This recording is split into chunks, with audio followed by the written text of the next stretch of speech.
Where are you, Tim? Yeah, you lazy bitch. Stop working your stupid food jobs. Get on the podcast. Yeah, what's up? Bitches special breaking news. I dare say we have breaking news. How are our levels here? Looking good. Say something for me. I didn't really check this. China is good. Trump's Okay, bad. okay, yep, okay, works. Jesus. Jesus. Let me check the Uh, stream, make sure the stream's okay, it's working. Dude, I fucking got the worst laugh attack on Thursday. do tell. I got fucking paralyzed in the show from fucking Wayne yelling at him. He got like a mouse in the house. So he was fucking cursing about the fucking mouse, but he sounds like, I don't know. Idris Elba. He's Uh, it's just so funny.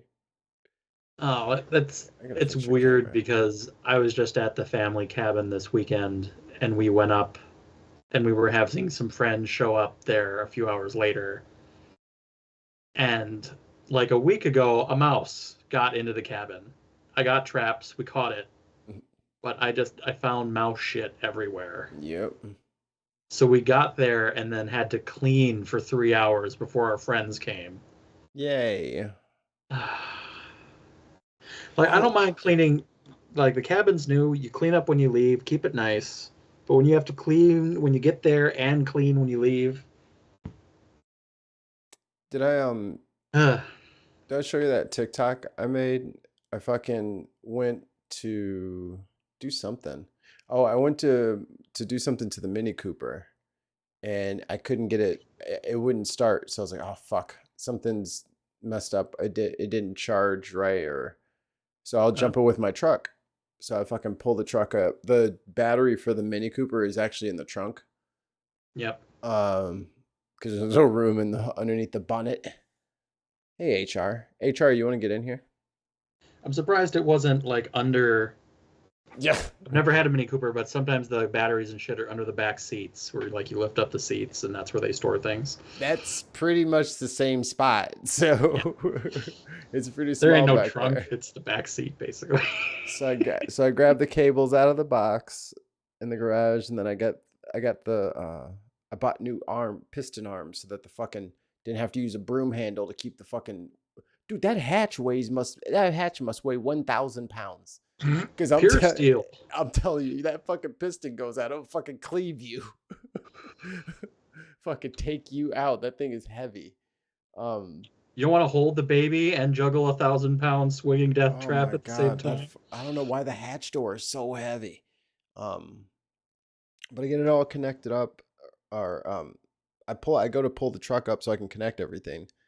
Lift up the fucking hood, and there is the biggest fucking squirrel's nest ever. I'm talking about your boy had made himself a 3-room duplex. I was like, what the fuck is this? And the thing is, like, it was February. He had big ass leaves in there. Yep. I'm like, we haven't had leaves for fucking 5 months. They've been Well, blown and away. Have you been putting that shit in my car for this long? yes, You it's been son there of a longer than bitch. you don't think about it.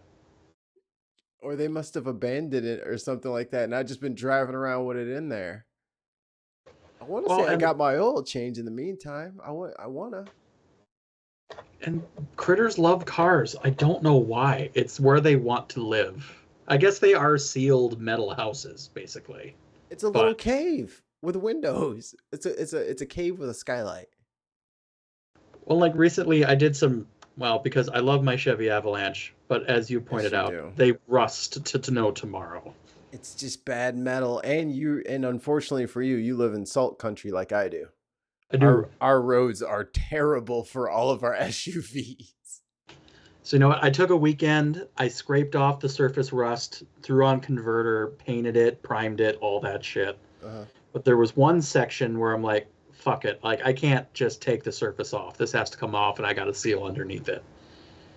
So I gave it a good kick, and this whole section fell out. And this nest that was like this long, a good 12 inches long, and it's like if you think behind the front driver tire, where it's that piece of metal that's going up along the door, The but A pillar. it's on the truck, not on the door, right next to it, on the pivot, So right there. the 8 pillars going up, and it's on the bottom of it, like that bottom part.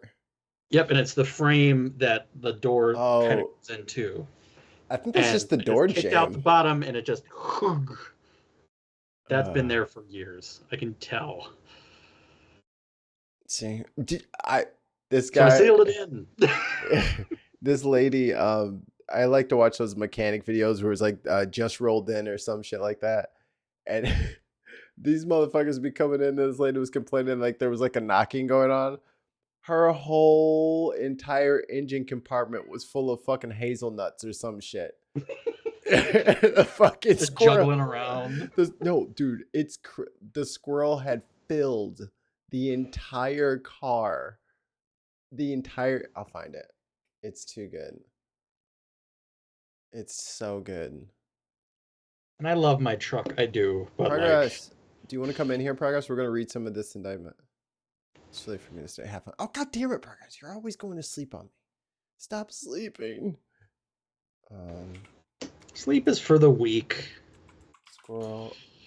No, I can't. I take it back. Sleep is wonderful. I understand. Oh, here it is. Oh, it's walnuts.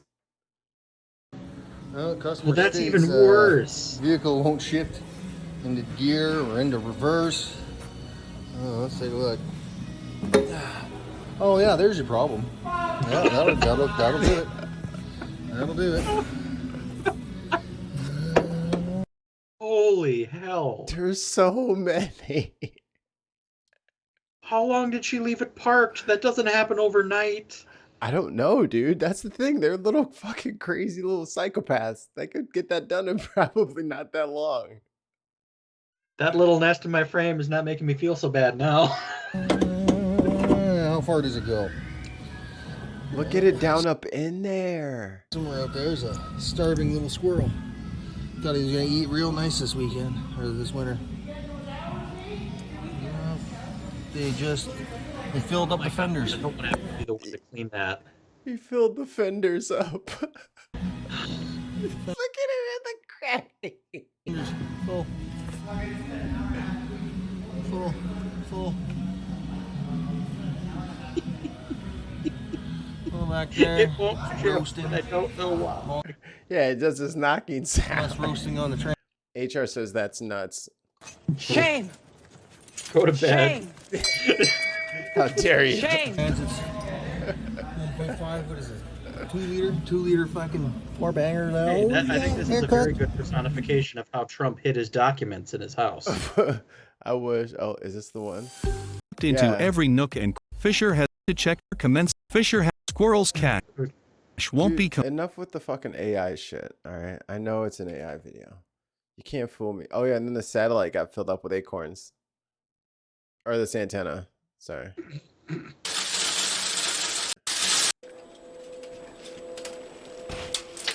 Oh, you know some squirrels have a twist. That's 5 million twists.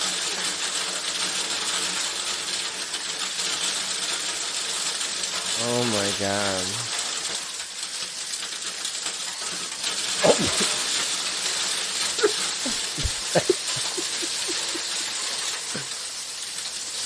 Give it a good shake.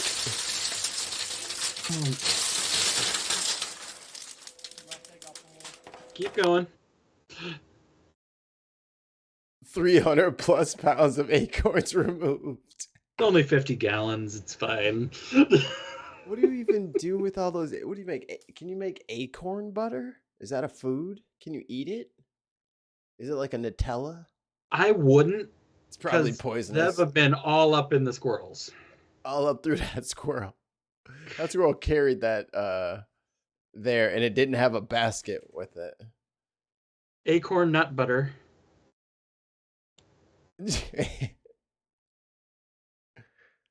That's not the original one I was looking at, but that's It You tastes sweet with a slight nuttiness. This guy had one. It was up on a lift. I don't think it was. I don't know. No, it's not that one. It's they named it under some whatever kind of nut or acorn or whatever the fuck it was, and I don't remember what it was. But they were underneath it, and they just got the car lifted up, and they just got like fucking just garbage cans, just garbage cans. Oh well. All right, I let's remember get I on. had a little sailboat as a kid, and I'd tie it to the dock, and then I'd throw acorns at it. Sink, you bastards! 5 points if you can hit the thing. And it had a free moving sail, so like it would move. So like it was actually difficult to hit sometimes if it was windy. But there we go. Oh, too big. oh, Too big. There we go. That's legible. count 608. Oh my god, there's so many counts. Oh, all right. Is there 38? 41. Holy it's 41 different charges. Damn, broski. You ain't never coming out. The Mississippi Squirrel Revival song is stuck in my head. You're welcome. Always here to help.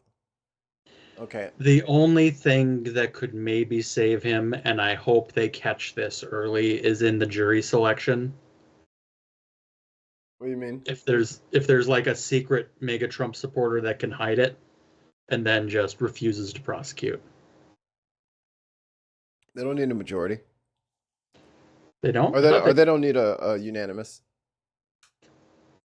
I thought they did for criminal proceedings.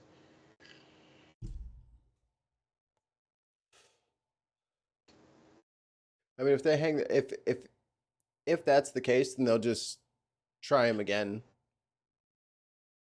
I know. I just You know I what I mean? want to see his ass in jail. I don't want him to make this take 400 years because he keeps getting mistrial after mistrial. I think it's going to be made pretty clear to all the jurors that if you do not follow jurors' instructions and you're watching YouTube and you're talking on True Social and all that shit, your ass is going to jail. They were not fun. That is some serious contempt, and this is a very important. They'll probably honestly sequester them, so they're not even going to have a chance. I hope so. Take their phones, take everything. Yeah, they will put you up in the nicest hotel ever. It'll have a bunch of movies for you to watch on the TV, but yeah, you're cut off from the outside world. There will be black paint on the windows and bars. You can't huck cell phones in there. All right. Let's get going here.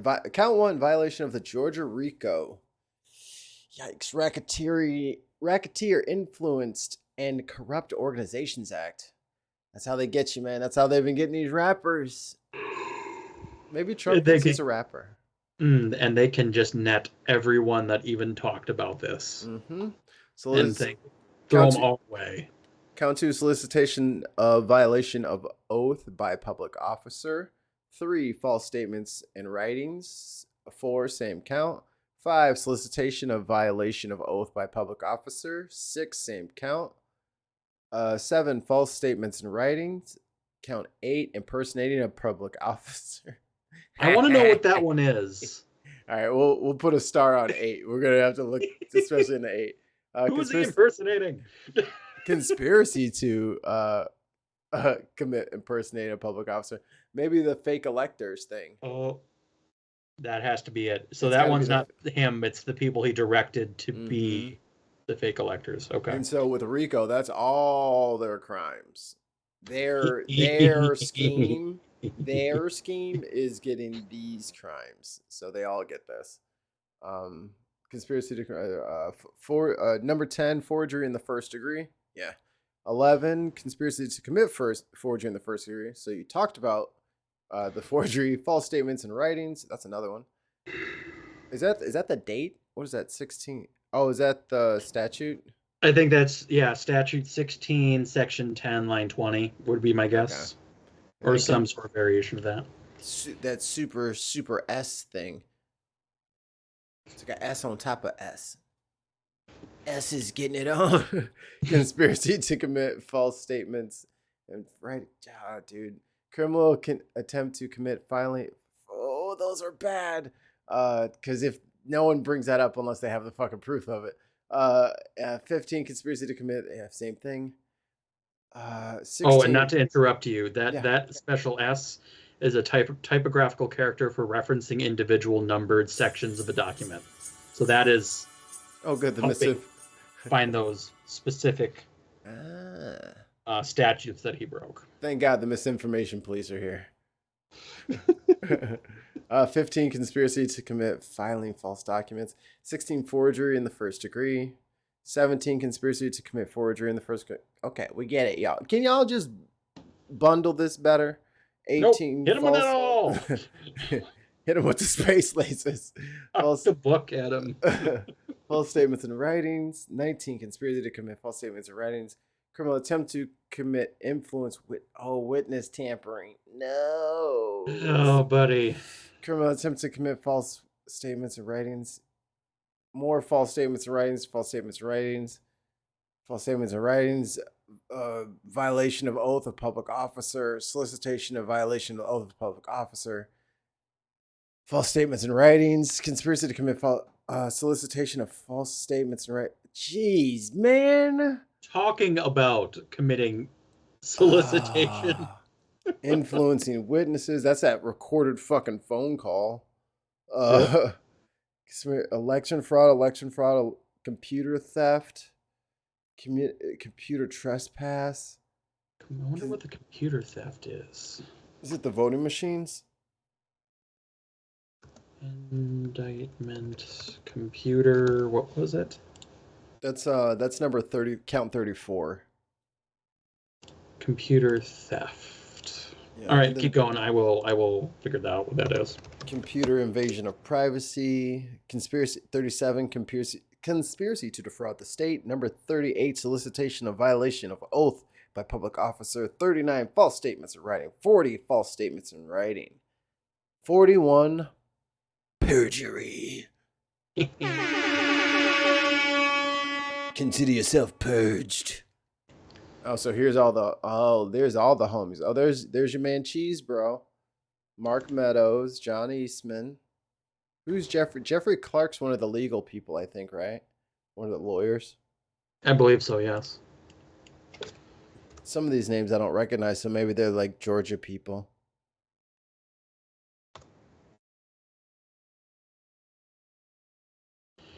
So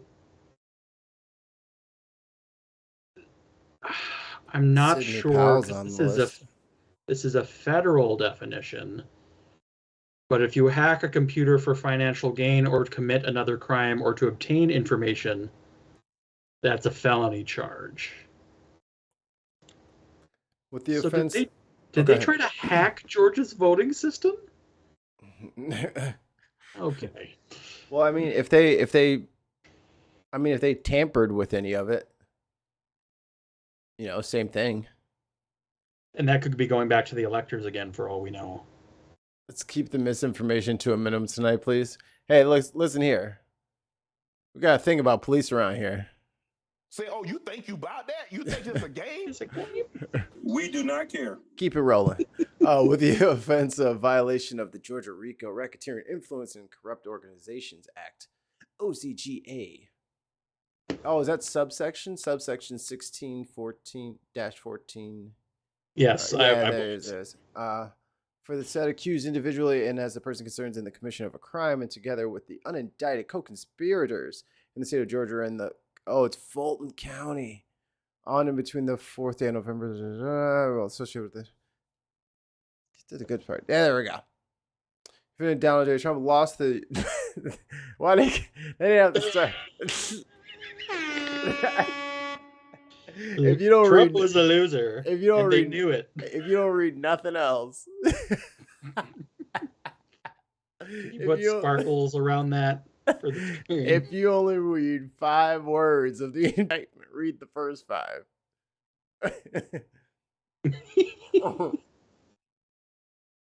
I'm trying to blame him for the Hawaii fire with space. No, not the space lasers again. Leave the space lasers alone. They're good They space fight for lasers. good now. They're on our side. Lost the United States presidential election held on November 3rd, 2020. One of the states he lost was Georgia. Trump and the other defendants charged in this indictment refused to accept that Trump lost, and they knowingly and willfully joined a conspiracy to unlawfully change the outcome of the election in favor of Trump.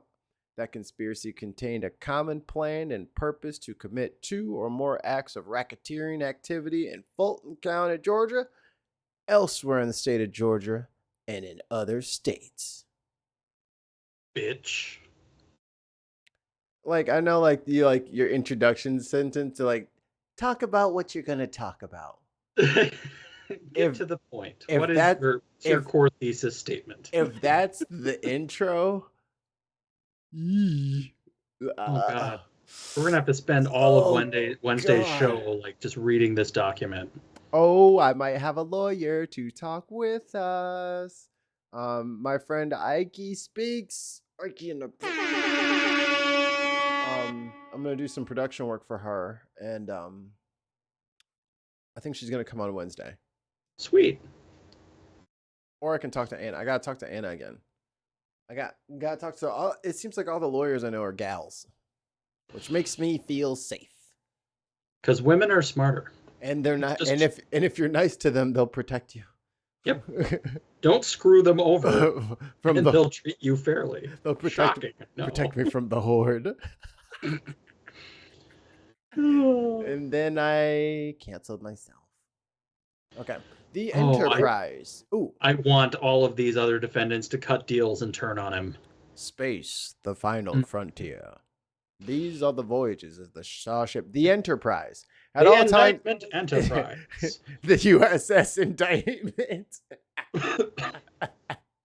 At all times relevant to this court of the indictment, the defendants, as well as others not named as defendants, unlawfully conspired and endeavored to conduct and participate in a criminal enterprise in Fulton County, Georgia, and elsewhere. Defendants Donald J. Trump, Rudolph William Louis Giuliani. Oh, God, that's his full name? Ruru.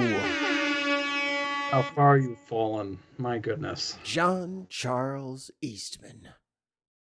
All right, can we get I gotta get another tab going here. Because I want Also, if you want me to read any of this, let me know. You can take a break. Oh yeah, hit it, dude. I'll drink. Fuck yeah, fucking popcorn. Rudolph William Popcorn Lewis. mammoth.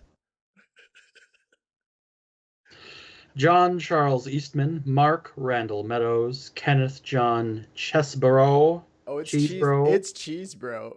Cheesebro, Jeffrey Bozzart Clark, Jenna Lynn Ellis, Ray Stalin Smith III, Robert David Shealy, Michael A. Roman, David James Schaefer, Sean Micah Thresher Still, Gee, these names. Stephen Cliffguard Lee. Cliffguard. Now that's a name. Cliffguard. My name is Cliffguard, and I am a half orc barbarian here to help you. Reginald Cliffguard at your service. Cliffguard Iron Tusk. Harrison William. God, these people have like 85 names All apiece. right, just skip down. You can skip down to Harrison like Lloyd Trevor, here. Nancy Cuddy, Sidney Catherine Powell, Kathleen Ashton Helen, Scott Graham, and Misty. Scott Graham Hall. What's Lindsay Scott's real name? Is that him? Is that Lindsay Scott? Let's see. Because he was calling people. Scott And sidebar, when the fuck are we gonna get Ted Cruz? Because Ted Cruz was definitely up there talking about some fucking let's delay for 10 days. Let's delay for 10 days. Like, he's part of this. Like, that was on purpose. He didn't just say that to say that because he just had a random thought. Like, he needs to be part of something. Well, wouldn't that Dexter. have to be part of like a Texas lawsuit, which would never happen? Probably. Thanks for the follow. No, it's because he didn't do that in Texas. He did that in DC. He did that while he was at work. Oh, Yeah, I don't know what the ramifications of that would be. And see, if the problem is they would have to bring a federal indictment for him doing that in DC, and with them controlling the House, they probably can't. There's a message for you in the chat, Train. Delay these what? Nuts. Hey, yo, I can let everybody else get broken in. I'm like, hey, man, just start setting everybody. But hey, man, they got a special message from you from. We should get Tim with these. Oh my God, we should make fake fucking Twitch accounts and then just put troll shit in there and try and trick Tim. I could put my girl on that. She watches the show. We can use our girls' phones and we could do it right here in the room. Tim is a bit. Yeah, we just fucking lighten them up. I heard Tim makes bad sandwiches. Fuck your movie. Fuck your food truck. Fuck your comedy. Fuck your pugs. Just get real. Not the pugs. That's a low blow, man. That's a low blow. Gotta hit them where it hurts just to see them squirm. And they're like, just kidding. We hate your pugs. No, we love your pugs. Apollo and Zeus. Or is it Saturn? Or is it... Insert mythological god of the Greek era. One of them's Jovian for sure. All right, we're unindicted co-conspirators. All right, that's where you were. Unindicted co-conspirators individually. Individual one. Individual 1 through individual 30, and others known and unknown to the grand jury, constituted a criminal organization whose members and associates engaged in various related criminal activities, including, but not limited to, false statements and writings, impersonating a public officer, forgery, filing false documents, influencing witnesses, computer theft, computer trespass, computer invasion of privacy, conspiracy to defraud the state, and acts involving theft and perjury. So the free ankle bracelet thing, like, so that's the thing. Like, I know everybody wants like him to go to jail, but then there's like this, like, I don't know, 40% of people are like, he's not gonna go to jail. And like, I get Not both with that attitude. and I get both sides there, but like, I'm the dude who really thinks he's gonna win Powerball. What if he keeps running his mouth and he actually goes to jail? Just put your, like, see, that's the problem with Trump and with COVID and with fucking recession and all that shit. You motherfuckers forgot how to dream. He can't shut up But either. what if he just keeps running? Like, we should probably get on Truth Social and just antagonize him. Like, dude, just say it. Just say it so you can like actually go to jail. Like, that would be like, I feel like I could finish. Like, I feel like it would fight. Like, it would just be like the end of all of this shit that we've been going through since like 2016. Like, we could just finally be done. Well, like, no, like 2014. Like, it's been like 10 years of this shit dealing with him. Like, it would just be nice to see him just like in a fucking cell in a jumpsuit, bothering somebody whose job it is to listen to people who are bothering. I want to work in the library. You don't read. Clearly, that's why you in here. No, he just wants to try to hack the one shared computer to try to get on Truth Social. Come free me. Break me out of jail. My followers will show up in their tens of tens. They just hand him a bar of soap. He's just typing away on it like he's on Truth Social. He's just recording himself. You got to flip flop the next day, just taking selfies. He's so used to this world now. Trump prison OnlyFans. Gross. You know what? I'd give it $1 just to see what. I'd have to know. You know what I mean? Like, I'd have to know. But you can't unsee it. I'd have to know what's in there. I'd have to know what's in there. And the thing is, I wouldn't trust what anybody else told me was in there. It's true. Because if they told me, oh, it's this, and I'm like, bullshit. Like, what if it's ponies? What if it's just like ponies? Beautiful, long-maned pony. Like, we don't know. It could be literally anything. That's worth $1. The curiosity is worth $1. It's a rant about whether leprechauns are real. And then I'm like, yeah, that's dumb. I Yeah. know I shouldn't have bought a scratcher ticket, but this I paid the dum tax today, so that's all right. Sometimes you have to pay to know. Sometimes you have to be stupid if you want to get smart. It almost feels like they're charging the MAGA movement and calling it the mob. Well, with RICO stuff, let me look up the other RICO term. I don't want to misquote it because they use it all the time with like gangs and shit like that. RICO Act, RICO Suave. Well, and like going back to your statement on Ted Cruz, if you could tie that to this, couldn't he technically be charged? He didn't do it in Georgia. But it's all related because they're trying to delay the vote everywhere, and delaying the vote everywhere includes Georgia. They're only going at, I think this is the Georgia wing that was trying to fuck it up in Georgia. Like all these people are involved with Georgia only. So Okay. Ted Cruz trying to slow it down like on January 6th. They had already done this. Sure. Okay. And they had already sent out the fake and they're already involved. Georgia's RICO Act, adopted in 1980, makes it a crime to participate in, acquire, or maintain control of an enterprise through a pattern of racketeering activity or to conspire to do so. So if you have if 2 people or 3 people is doing racketeering shit, that is RICO. So ultimately, there's a nice round number of 30 individuals included here. So the actions are most invoked of RICO complaints are mail fraud, wire fraud, and fraud. And ooh, H.R. Johnson. Lindsey Graham, on the other hand, that's a thought. That's what I'm saying. Somebody was fucking beating the fucking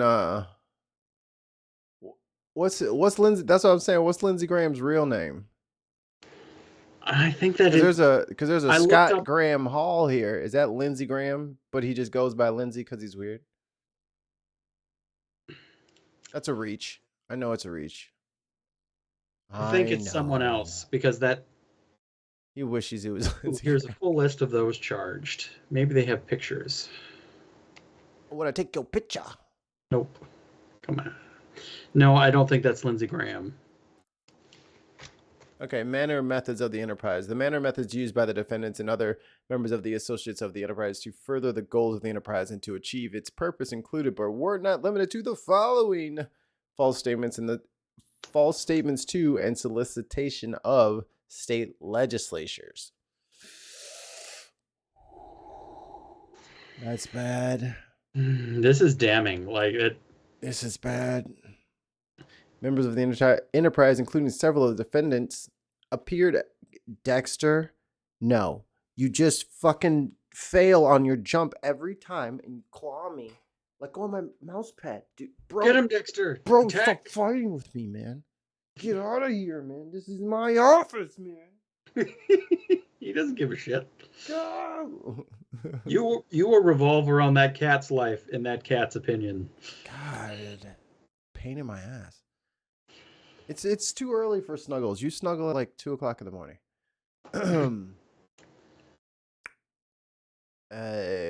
Hearings, blah blah blah. At these hearings, members of the enterprise made false statements. Concerning fraud in the November 3rd, 2020 presidential election. The purpose of these false statements was to persuade Georgia legislators to reject lawful electoral votes cast by the duly elected and qualified presidential electors from Georgia. Members of the enterprise corruptly solicited Georgia legislators instead of unlawfully appoint their own presidential elector. Get out of here, cat. I'm like on fucking eggshells because he's like got big eyes. Like, get out of here, man. You're fucking me up. Members of the enterprise corruptly solicited Georgia legislators instead to unlawfully appoint their own presidential electors for the purpose of casting electoral votes for Donald Trump. Members of the enterprise also made false statements to state legislators during hearings and meetings in Arizona, Michigan, and Pennsylvania in November and December 2020 to persuade legislators in those states to unlawfully appoint their own presidential electors. This is why we don't need the fucking electoral college. Yep. This is exactly why. Because they can't just print new people. Like, you can't just pick whoever the fuck you want. Like, why are we even using this? Oh, bullshit. All right, okay. False statements to It's like an in-between scroll spot. false statements to and solicitation of high-ranking state officials. Members of the enterprise, including several of the defendants, made false statements in Fulton County and elsewhere in the state of Georgia to Georgia officials, including the governor, secretary of state, and the speaker of the House of Representatives. Members of the enterprise also corruptly solicited Georgia officials, including the secretary of state and the speaker of the House, to violate their oaths to the Georgia Constitution and to the United States Constitution by unlawfully changing the outcome of the November 3rd, 2020 presidential election in Georgia in favor of D's nuts. Members of the enterprise also made false statements to and solicited state officials in Arizona, Michigan, and Pennsylvania. They are referencing. What is this, free speech? Is this a free speech defense too? It's gonna be. I'd ask them. It didn't have to. Like, that's not how that works.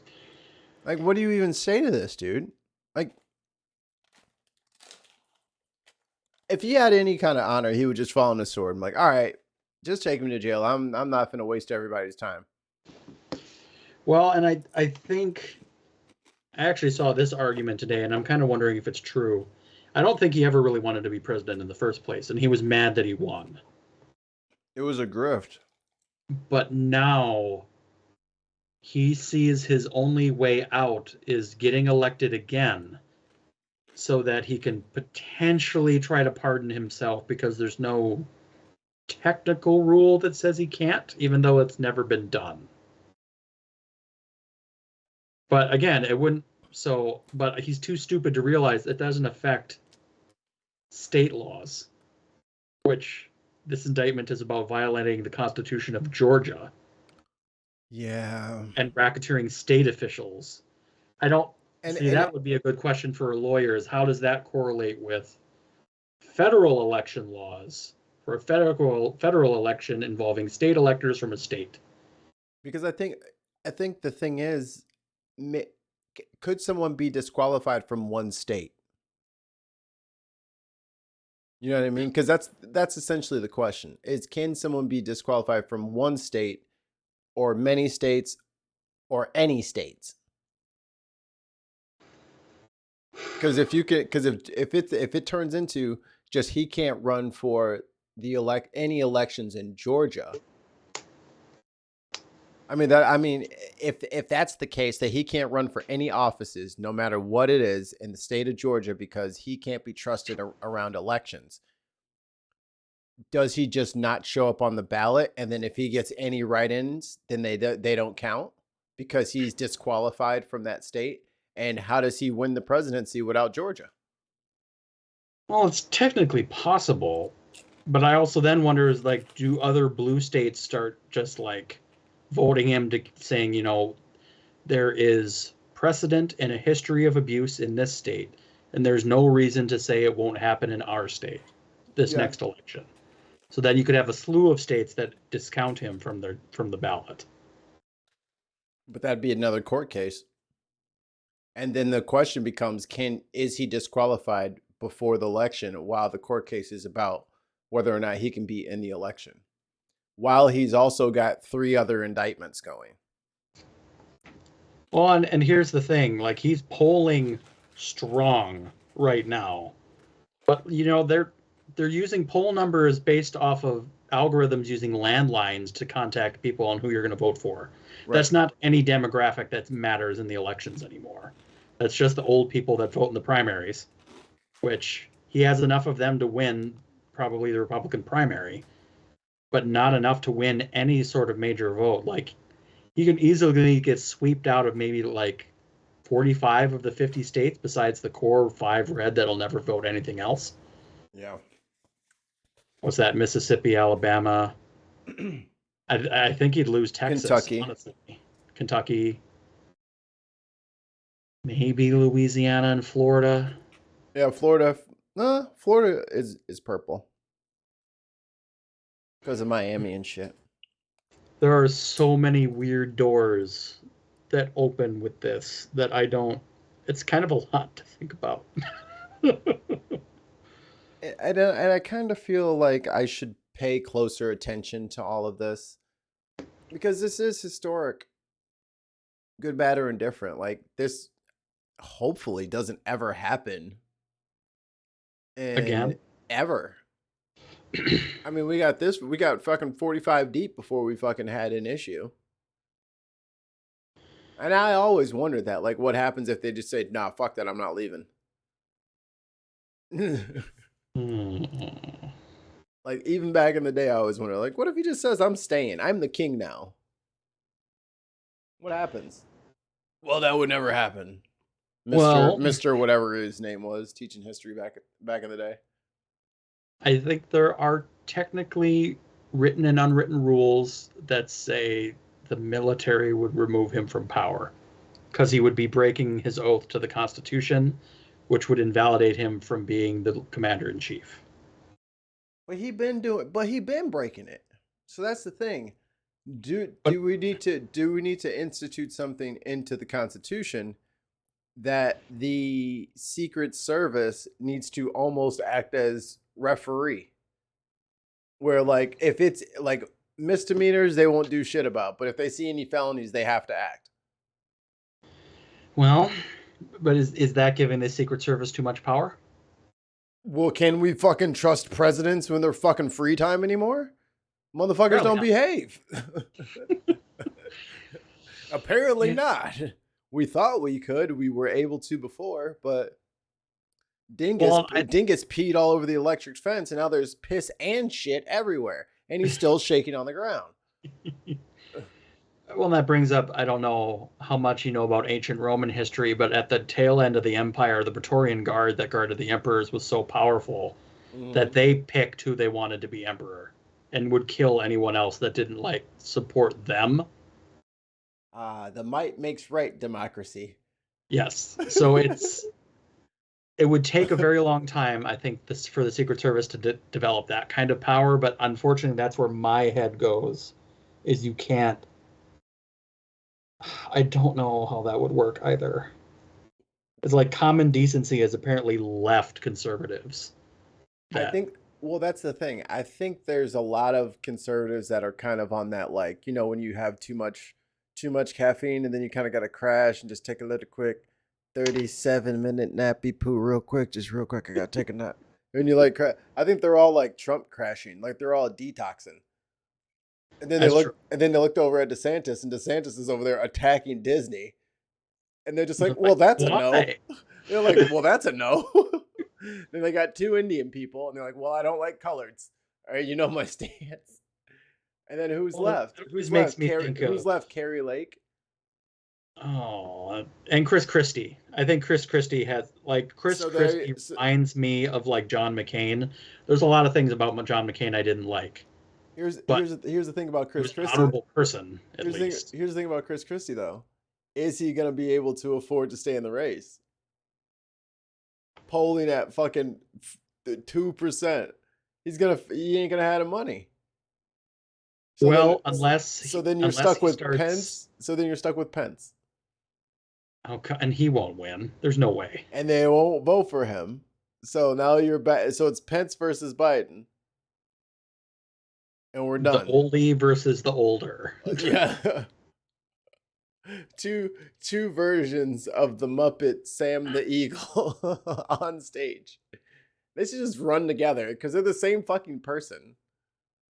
And Republicans have 2 choices. They can either double down on a candidate that can somewhat embody Trump's persona and ideals, or they can attempt to abandon it completely, Chris Christie would be the option to do that, to abandon it completely. But they don't have any money.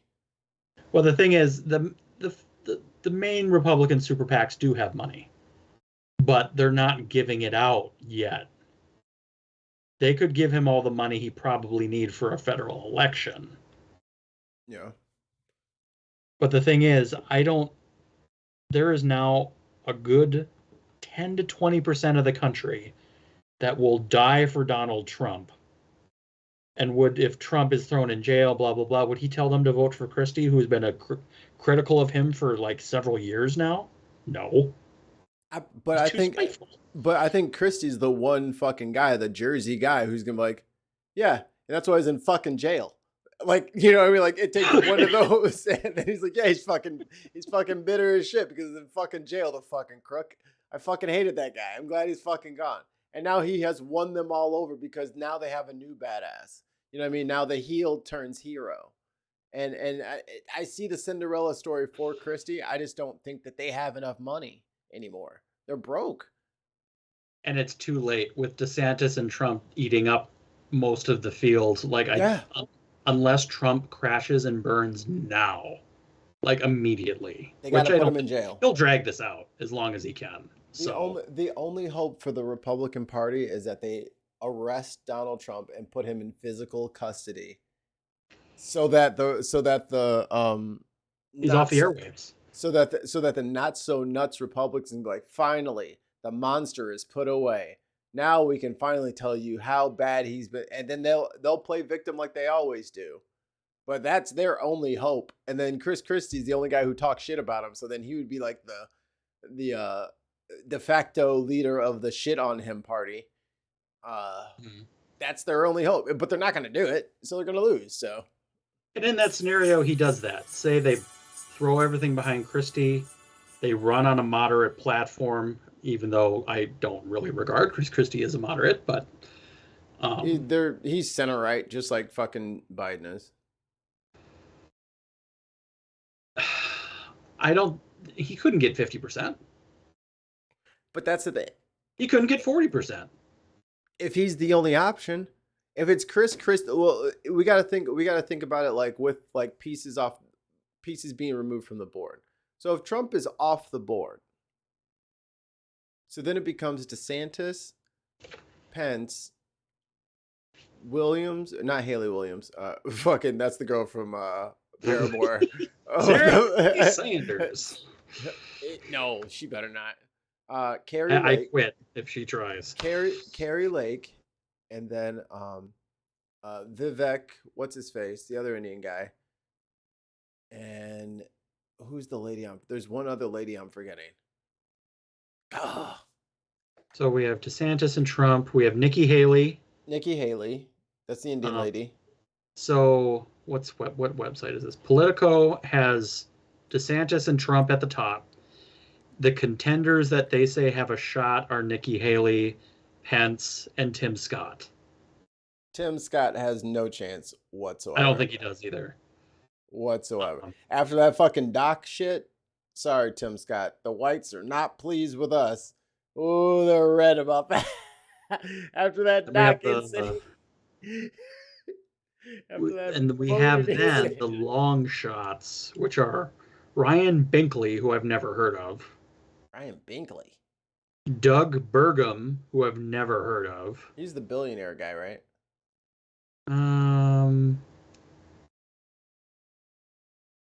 He's a conservative technocrat. There you go. Chris Christie, Larry Elder. Larry Elder is running for president? For Republican presidential nomination, yes. Stop it.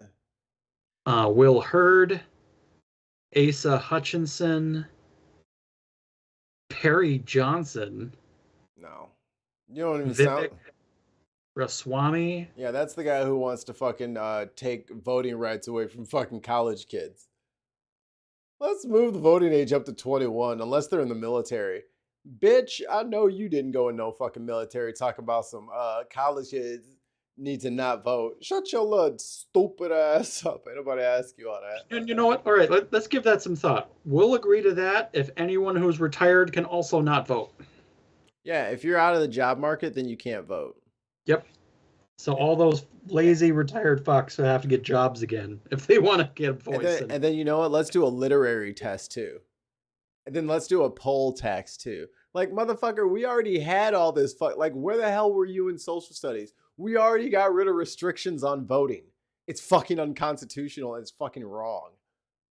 Like, how is your fucking 2023 strategy?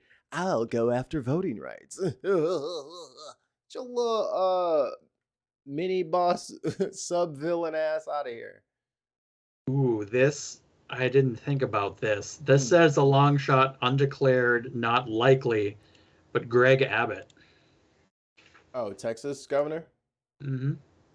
He's got a better shot than fucking DeSantis.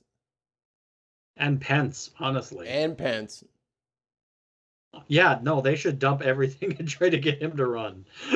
I mean, we'll slap his little ass up because Texas is failing, but the Republicans don't know that, so. Mr. Abbott, how many children did you murder by accident at the border? Yeah, as soon as one buoy comes up in a fucking photograph, that motherfucker is done. You cannot defend drowned immigrant children. Drowned in barbed wire. So They're bringing their crime, apparently. Yeah. Yep. Yeah. Fucking monstrous on the border. I wish he would run for fucking president. That's a cakewalk. That's a layup. Please, please run. I support this. Plus, he's then out of the governorship, and so they'd have to special election. And what's the guy that ran against him that had it who almost won? Oh, Beto. Yeah, he could easily win, and maybe try to turn Texas around. What we should start doing is just infiltrating the Republican Party. Just Beto run as a Republican. Hey, Biden, run as a Republican. Yeah, there you go. Biden flips for the Republican Party. They're fucked. They're fucked. You gonna vote against me now, bitches?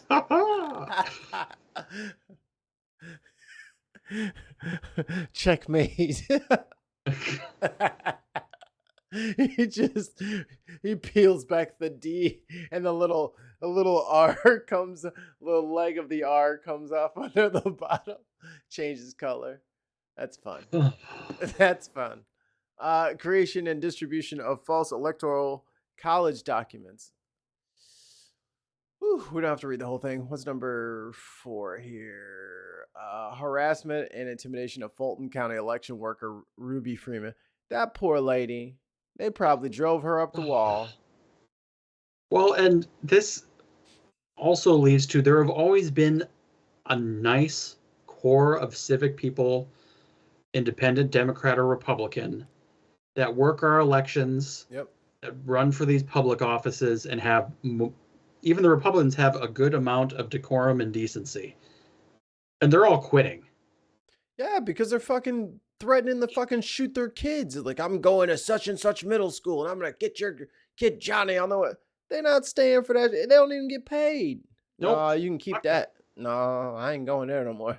Nope. Well, Won't you be get coming paid a in little today. bit if you're an election judge. You can get a tiny bit of money.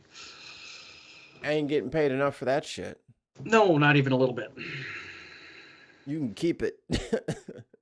No, I have done election judge work before. I've thought about doing it again, but Minnesota is pretty safe regarding that compared to some of these fuck states. All right. So this poor Ruby. Solicitation of high-ranking United States Department of Justice officials. It's not great. Members of the enterprise, including several of the defendants, corruptly solicited high-ranking United States Department of Justice officials to make false statements to government officials in Fulton County, Georgia, including the governor, the speaker of the representatives. That doesn't sound. Speaker of the House of the Representatives. I just skipped the word House. I just decided not to read it. Speaker of the Reps. Speaker of the Reps, and the Speaker of the Senate, and the President pro tempore of the Senate. In one instance, Donald Trump stated to the acting United States Attorney General, "Just say that the election was corrupt and leave the rest to me and the Republican congressman." Like, Okay, if you're new here and you're a right winger, please defend this. Like, defend democracy, which y'all have championed for a century, two centuries, You get "We the People" tattooed on your lower back. but say, nah, I don't care anymore. Just say that the election was corrupt and leave the rest to me and the Republican congressman. Like, if that's recorded, dude, like, what the fuck? Like, what do you even say? Well, but then this goes back then, is if he's talking about Republican congressmen in Washington. Oh, I see what you're saying with the Ted Cruz thing now. Implicating all of. You're right. You're right. Yeah, I think they could make a case to bring all of the Republicans in Congress to Georgia and try them. But I mean, there was like that, what was it, 21 or 18 people who voted not to certify the election. I think they should go up too. Yeah, I think they should be included in the racketeering charge because honestly, there's no way, if you knowing what you know, that you thought that was all of this was fraudulent and fake. You're in on it. You knew what the scheme was. Ted Cruz, you deliberately tried to delay things. It didn't work, but you still fucking tried to do it. Yep. You tried. Ooh, we have to. Is ruining elections everywhere. Howdy, dude. Code name. It's Mesra. I like it. My welcome. Our one of our co-hosts over in Sweden, the fucking neo-Nazis won their fucking their elections over there. So I was like, yeah, you know what? I'm glad I didn't move over to Sweden. Y'all are having some turbulence right now. Some suppressed anger is leaking to the surface. Like the video, like there's like VHS tapes of the people in office like stomping around in brown shirts, saluting and shit, and it's just like, I was like, and I told Jartan, I'm like, so this came out, right? Like the people saw it. He's like, yeah. I'm like, and they still voted for him. He's like, yeah. I was like, oh shit, I don't know, man. I think you're in trouble. I think you're in deep water, homie. It's only been a century since fascism really rose to its strengths. How fucking short are memories? Like, I know that's a few generations, but we literally have access to every piece of information ever. Like on your person. Everyone. On your person at any time. But I can't. True, and definitely Germany is a little better because they have some very strict laws that, I'm starting to want to implement here, because free speech has gotten to the point where, like, I can say whatever I want, and that's not okay.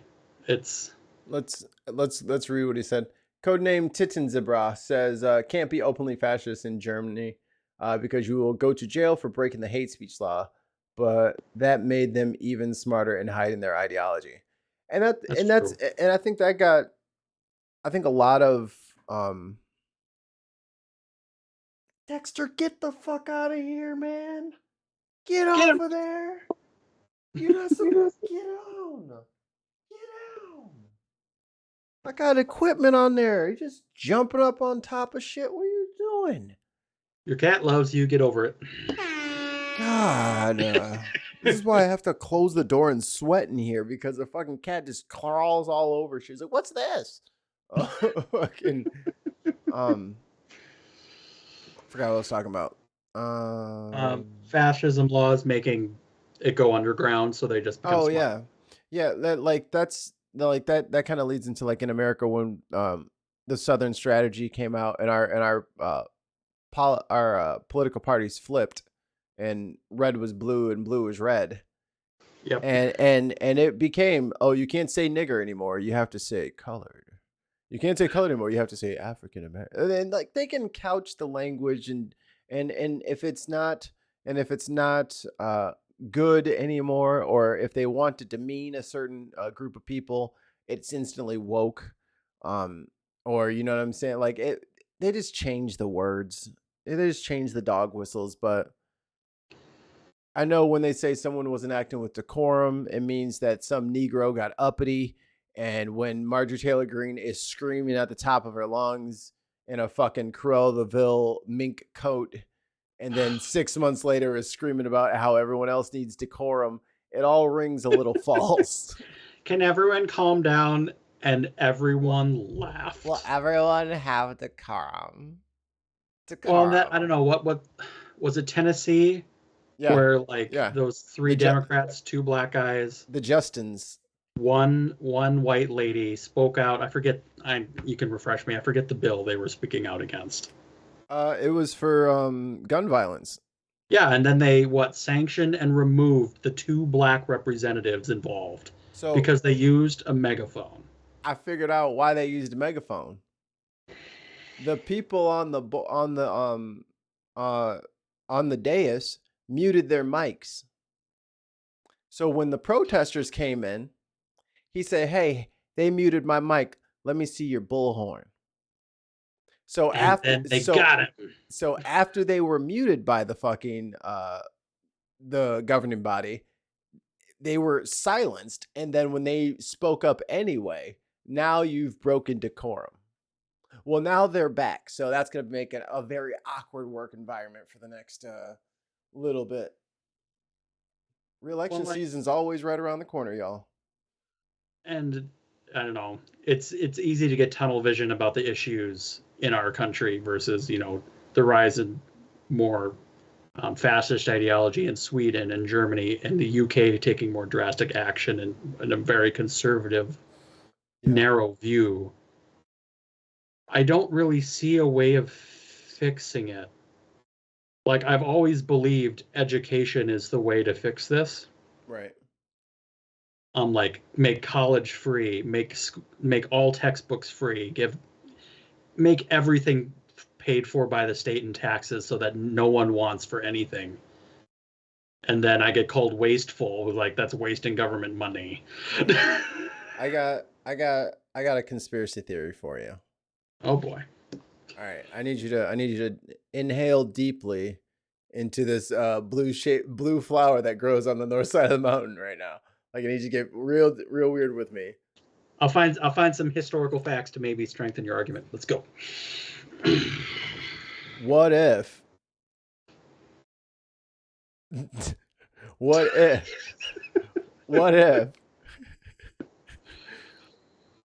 Democrats actually did what they wanted to do because they had a supermajority, and a supermajority that wasn't a bunch of bitches? Like, what if we actually won an election cycle, like actually won it and got the supermajority and actually help the people? Because that's how you win. That's how you win voters. Like, that's how you change people's minds. You fix the fucking problem. Like, we have fucking problems. Campaigning and commercials and all that shit. It's really nice ribbons on a turd, man. You gotta clean the turd up in the backyard. You can't dress it up. You can't fuck around. Clean it up. And then keep it clean. And then you just keep it clean and you're fine. But our whole fucking society is so warped. It's so twisted and everything. And I think, like, it's after, like, catastrophes, like after 9/11 and after COVID and after, what I mean? Like, it's whenever these like mass traumatic events, people kind of lean into that, like, strong man and the semi-fascist bullshit. Like, they kind of fall for that because, like, they feel like safer knowing that there's a big bully that's looking out for them. And it's just like, at what point has more bullies ever been a good thing? Like, what the fuck? And I think that's also tied to boredom and a feeling of helplessness. Yeah. Because there's a lot of information, like the KKK isn't as full of many mega racists as we think. It's people looking for somewhere to belong. Yeah. But to go back to the supermajority, Minnesota is actually the case for this. And I'll be interested to see the next election come around. But we got a supermajority. House, Supreme Court, Senate, Governor, Attorney General, Secretary of State, everything. then Everything. then that means the tracks are greased, and it's time to fucking roll up some sleeves, and we need to start putting some shit, put the fucking furniture back together, because shit is fucking clearly not right. And I just and Democrats, I wish they would run on successes rather than a counter smear campaign. And everyone says, just get in the mud. Just get in the mud with them and fight. I'm like, why don't you clean up the mud? Just don't even fucking run for office until you accomplish a couple of things. And I want to see our governor is Governor Tim Walz. He's a former teacher, and he ran on pushing like education reform and increasing education spending, which he's done. But I'm trying to remember everything we did. Like, we enshrined abortion protections in our Constitution. Nice. We legalized marijuana. We solidified voting rights. We did labor reform. We put in tenant reform so people can't be evicted and all that shit as easily. We have this fucking big ass surplus of money. You know, one of the first things they did, universal lunches for school children. How do you argue? $200 million. How do you argue And with we're that? done. How do you argue with that? How does someone say Ooh. 200? How do you look at something, and this sounds stupid because first world problems. How do you look at something so cheap as fucking $200 million, and every fucking kid has fucking a full belly at midday? How do you fucking argue with that? I'd give you 10 times that amount if I knew all the kids that were in school were eating, because that's important. If that's what it cost, then that's what we should pay. But only 4 million or 20 million? Perfect. It's a fucking discount. Bring up the link I just shared in our chat. Copy that. This is a Republican speaking on the Minnesota Senate floor against free school breakfast and lunch for all students. Houseway. Just listen. I can't put into words how much this guy just needs to be kicked out of our state. Like, fuck him royally. But anyway. Chef's kiss. That this party in control is leading us. It's the wrong direction. It's a one-size-fits-all. Government dictates to the people. You know, it's late night. Let me pour a little bit more bourbon here, and I'm gonna adjust this chat. Yeah. Apparently, we need to. I'm gonna address this chat, and then I'm gonna get this baby. Actually, let me get this baby first. I got the little camera that Tim bought. Thank you, Tim, on the registry. I can see her binky 2 inches away from her hand, and she just won't reach over and grab it because she can grab it and put it in her mouth now. I'm like, yeah, that means you won't wake up all night, unless it's 2 inches to the side of her hand, and she's just doing this. Well, that's so far away it doesn't exist anymore. So. Well, now her hand's 6 inches past. Let me get this for her. We're taking a brief 30-second break, everybody. Solve some binky problems.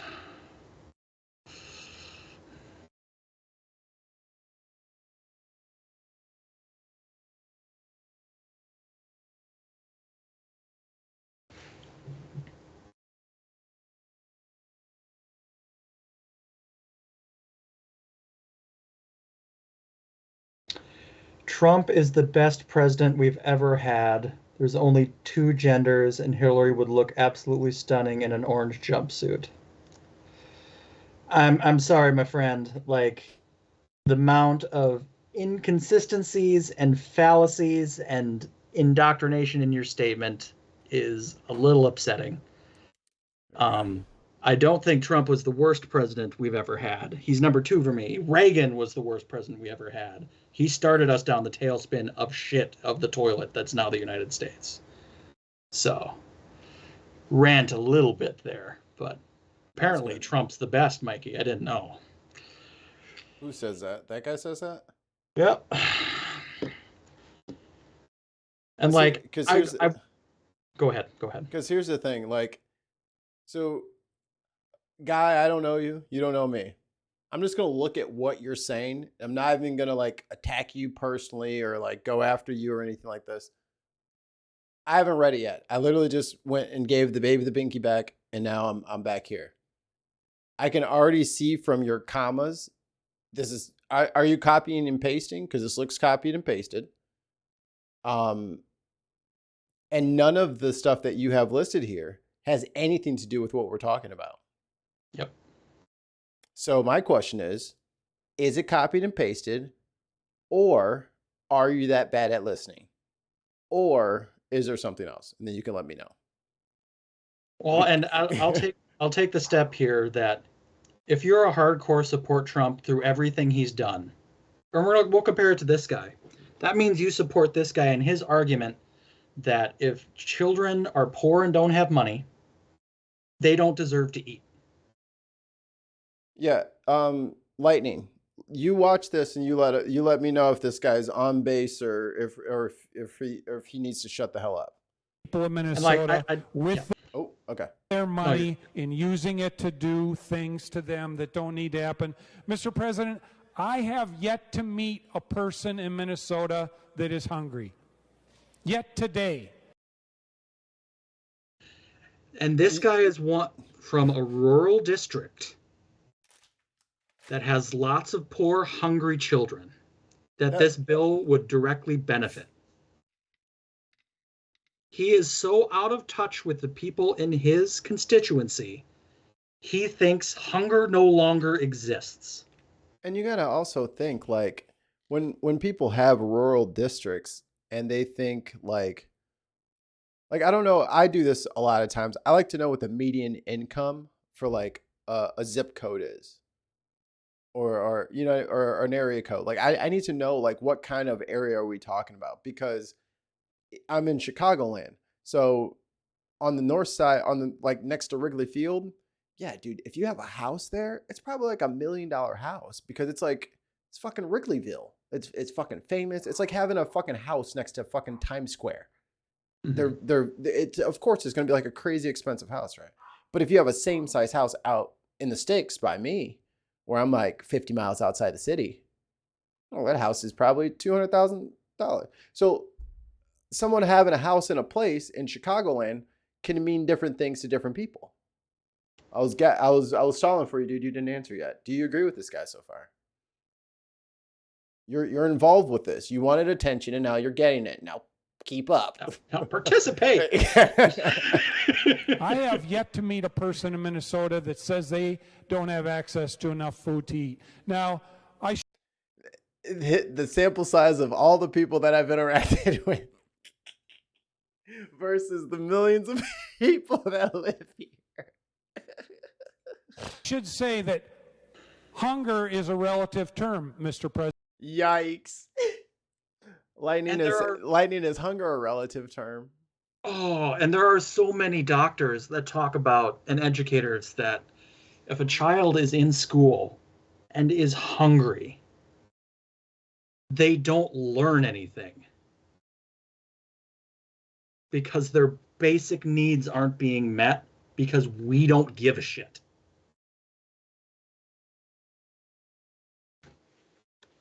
It says the U.S. has the world's fattest people, no offense, per capita. What does that? See, this is the thing. You're missing the question. You're missing the question. Just because some people are fat, that doesn't mean that some people are not hungry.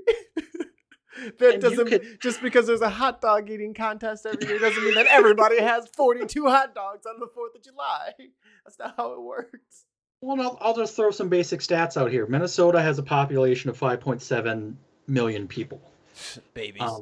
There are 390,000 people in hunger insecurity, and 120,000 of those are children.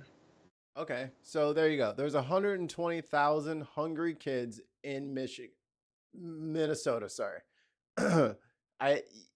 you guys are just the same to me in my brain. I apologize. You're both to the north and over on the side. I don't know, somewhere. Miss or something. So that's the facts. That's the stats. Drop the link for him? Let him look at it himself. You can look at it. You can look right at it yourself. What you're saying doesn't comport with reality. And my question is, like, are you going to like reconcile that, or are you just cool with it just being like, I believe something that isn't true? And this, you know what? Let me take us off of this thing because I have a small rant. And this is very like, this is like super important because it speaks a lot to like us in like our age group, like that, not quite 40, but we're definitely out of our 20s kind of age group.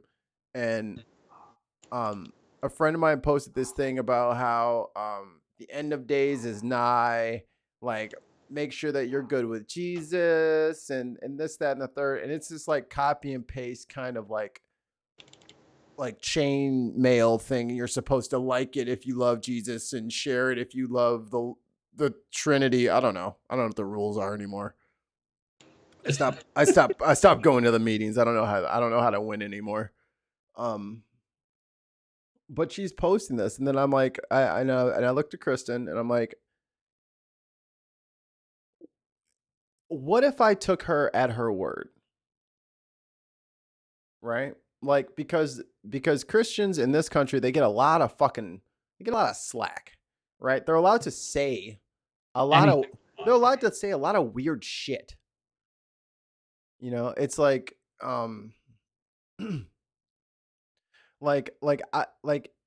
if her post was any kind of indication of how she actually felt, then I'm supposed to believe that this woman who has 2 kids at home believes that the earth is about to open up and there's going to be angels and demons fighting on the fragmented floating pieces of earth.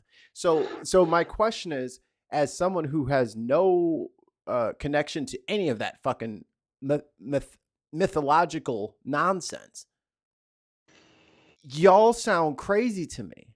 So when your politics and your religion gets blended together, it just sounds buck wild crazy.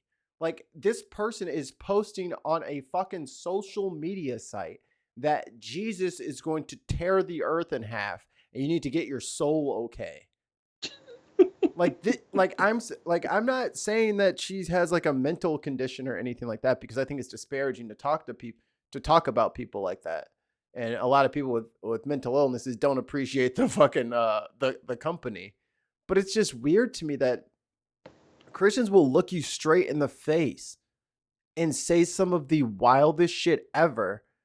And then when a fucking doctor tells them that gender dysphoria is a thing, nope. They look at the doctor like the doctor is fucking stupid. It's like, dude, you literally just told me that you thought the fucking earth was going to break open and demons were going to come out. And there's going to be a dragon and swords and shit. Like, you tell this shit to your kids. Like, you won't talk to people if they won't believe this shit with you. But I'm the fucking psychopath because I want the kids to have fucking lunch. Yep. And I think you shouldn't fucking, like, I don't know, put your weirdo, I like to go to Hooters, gender norms on kids just because I don't want to do that. I'm the weird one. Yes, Mike, you are. It's just like that was half of what got me out of religion in the first place, because I felt like I was the only one taking that shit seriously. I'm like, this is our fucking book. These are the rules of the road. We need to learn this shit. Man, everybody laugh my little silly ass right the fuck off. Yeah. Tithe on Sunday. Yeah. And that, I think there's 2 things here. Like, Lightning, I want you to keep watching our show. I want you to keep conversating. You know, as long as we keep it clean, we know new name calling. No. We like discourse, we like debate, and that's great. And a lot of the facts I'm throwing out here about hungry children in my state of Minnesota, you can easily Google search yourself and verify. And I did some basic math. There's 390,000 people that are hungry in the state. And we have 134 House representative seats in the Minnesota Congress. If you just do simple division, not factoring in population density and all that stuff, because like that'll take me way more time to try to figure that shit. District size. But that means there could potentially be somewhere around 3,200 people in this individual's district Right. that he either believes don't exist or has never talked to because they don't give him money, so they don't matter, that are living in hunger. And it scares me when politicians are so disconnected and they believe, like, it goes back to, they only talk to other people that believe the same thing, the same like your Christian argument. So they don't understand, like, the people that truly need their help. And And I don't know, I don't hate conservatives. Conservatism is not always bad, but there they are need to care. yeah, there are tenets of conservatism that I don't find reprehensible. I don't think that it's obviously wrong and factually unimportant. Like I don't think that about everything that. But the conservative party is not the conservative. They don't have any conservative values. It's Christo-fascism. There's nothing conservative. Like, how do you have the most bloated fucking security budget in the history of planets, and then you call yourself fiscally conservative when there's shit rotting in the desert? Like, you're not fucking, like, you're a liar. Like, you told, like, just like the fucking Christians did. You fucking told me what your rule book was, and I look at your fucking rule book, and you're not fucking doing it.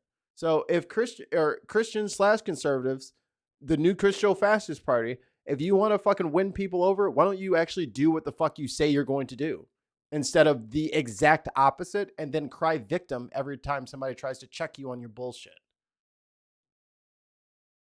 Anyway, back to the video. President, you know, I had a cereal bar for breakfast. I guess I'm hungry now. Right now, as we sit here in the Senate chamber, an estimated 200.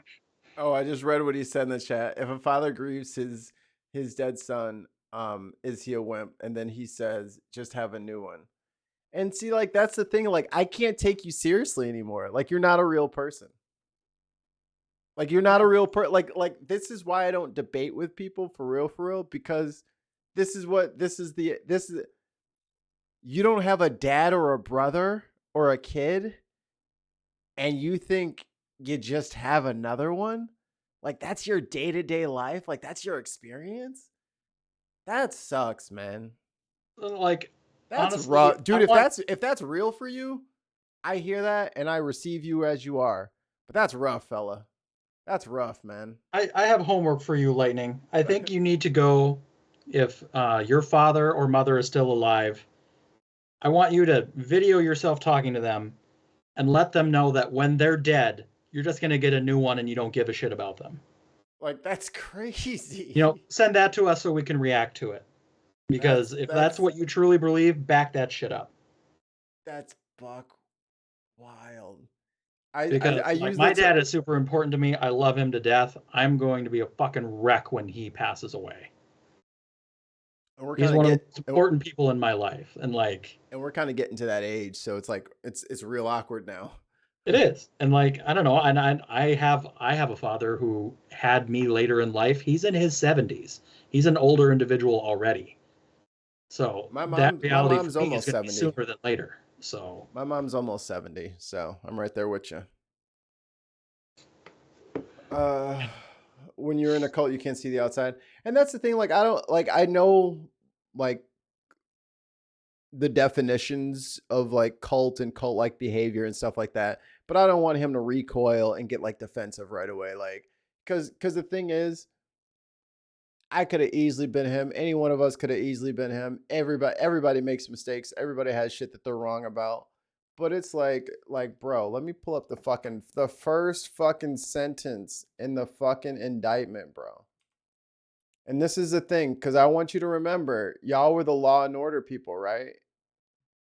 Law and Order was your thing. Like, bro. How many cops got hurt on January 6th? Like, bro, like, what is this? Y'all say y'all are about one thing, but you're fucking fake as shit, homie. And multiple of the cops have committed suicide afterwards. Because the Trump fucking people go after them, bro. They fucking light up all their, and you know how everybody loves their phone and their social media, and it's just kind of part of your attached, it's like a dish, it's like a hard drive for your brain, and people get in your fucking hard drive and they start fucking terrorizing you. That's too bad. That doesn't need to happen. Oh man. Anyway, we got to get back to the other video. I forgot. Woohoo! Donald Trump indicted. Woohoo! God, There it he is. is. He's gonna spend all his super PAC money on trying to protect himself in jail. You just repeated CNN says what you believe, you're thinking outside the box. See, that's the thing though, dude. Like we totally criticize CNN all the time. I hate CNN, like I hate Dude, Fox News. dude, do you know why? Do you know why a lot of like leftist streamers and shit use CNN? Is because they probably have like the best audio quality on the clips for the stories that you need. Like that's legitimately, I skip through most of the talking and I just look for the spot that I need to get my timestamp so that I can use it for my show later. Like I want to use their cameras and their microphones. I'm not interested in their hosts. If Fox News could get some fucking good ass fucking footage and some nice fucking audio, maybe I would go to Fox News. But they don't, or they fucking chop up the story and I can't fucking use them. And actually, I think we have used Fox News a few times. But it was in times where they fucking stuck their foot in their mouth and it was funny. Well, and like that's one of the reasons like American media is usually biased one way or the other. I think MSNBC is one of the better ones that kind of tries to remain neutral as much as possible, but again, they're not perfect. And most of the time when I'm going for news, I'm going to like the BBC because I want an outside perspective on what's happening in my own country because they're going to be as neutral about it as possible. Got Under Anha says MSNBC is too left. I think they are. They do have a slight. They do. They swinge. definitely have a twinge to the left, but they will at least have on more conservative guests and have a more open dialogue. Better than CNN. And I think they're better at like having boring interviews, which is a fair interview, right? Like they like a lot of times Trump or Giuliani and all these people, they'll go on MSNBC, but you only see the Fox News, you only see the CNN, you only, you know what I mean, or TMZ. Like those are the heavy hitters when it comes to views and shit like that. Yep. Rachel Maddow, like I like Rachel Maddow, but I also don't. I like her work. I like the product that she puts out. I don't always agree with her, but I like the way that she presents things. I like the way that she comes with receipts and she'll sit on a story until she has all the information. And then, yeah, 2 or 3 other people might have beat her to the punch, but then she'll come in and she has a much more in-depth. I prefer that. It's very tortoise versus the hare. Where'd the cop thing go? Who cares how many cops got hurt on January 6th? Laughing my ass off. You guys wanted to defund them and say all cops are bad. Why are you pretending to give a shit? Plus, those cops are traitors anyway. So I don't care, and you don't care. So my man. So let's think about this here. Mikey, what does defund the police mean? Stop bloating their budgets so they can have tanks and extra overtime to deal with protesters and all this bonus funding so that they can deal with things that aren't their job. And let's use that money instead to hire people to do things that actually are their job and not the cop's job, like social work and mental health crises, dealing with people with special needs. Pretty much what you're saying is you don't want to get rid of all police unilaterally. No, I'm saying we should stop making every patrol officer a fucking psychiatrist, psychologist, physical therapist, pharmacist, fucking substitute gym teacher. Like, I don't need the fucking dude who's supposed to give me a ticket because I have a headlight out. I don't need him. He doesn't need to be the same guy that shows up to the bank robbery, which is the same guy that shows up to the domestic violence issue, which is the same guy that shows up to a kid drowned in a pool, which is the same guy that no one can do that. And that's why there's such a high burnout rate and why so many municipalities can't find new officers.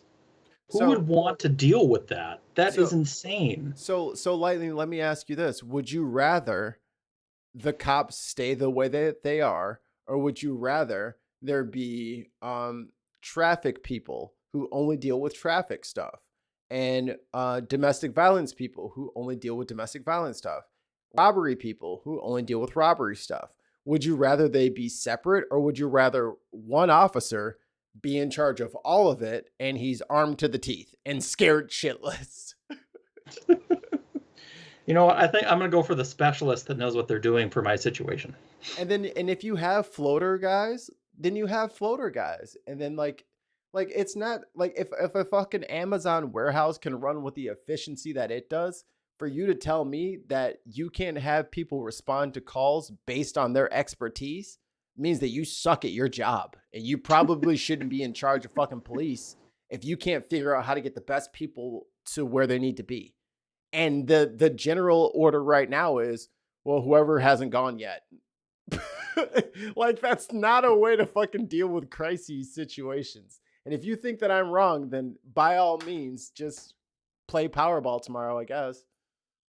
What else do you say here? You guys wanted to find that all cops are bad? Yeah, all cops are bad, especially cops who watch bad cops do bad things and don't report those bad things to internal affairs.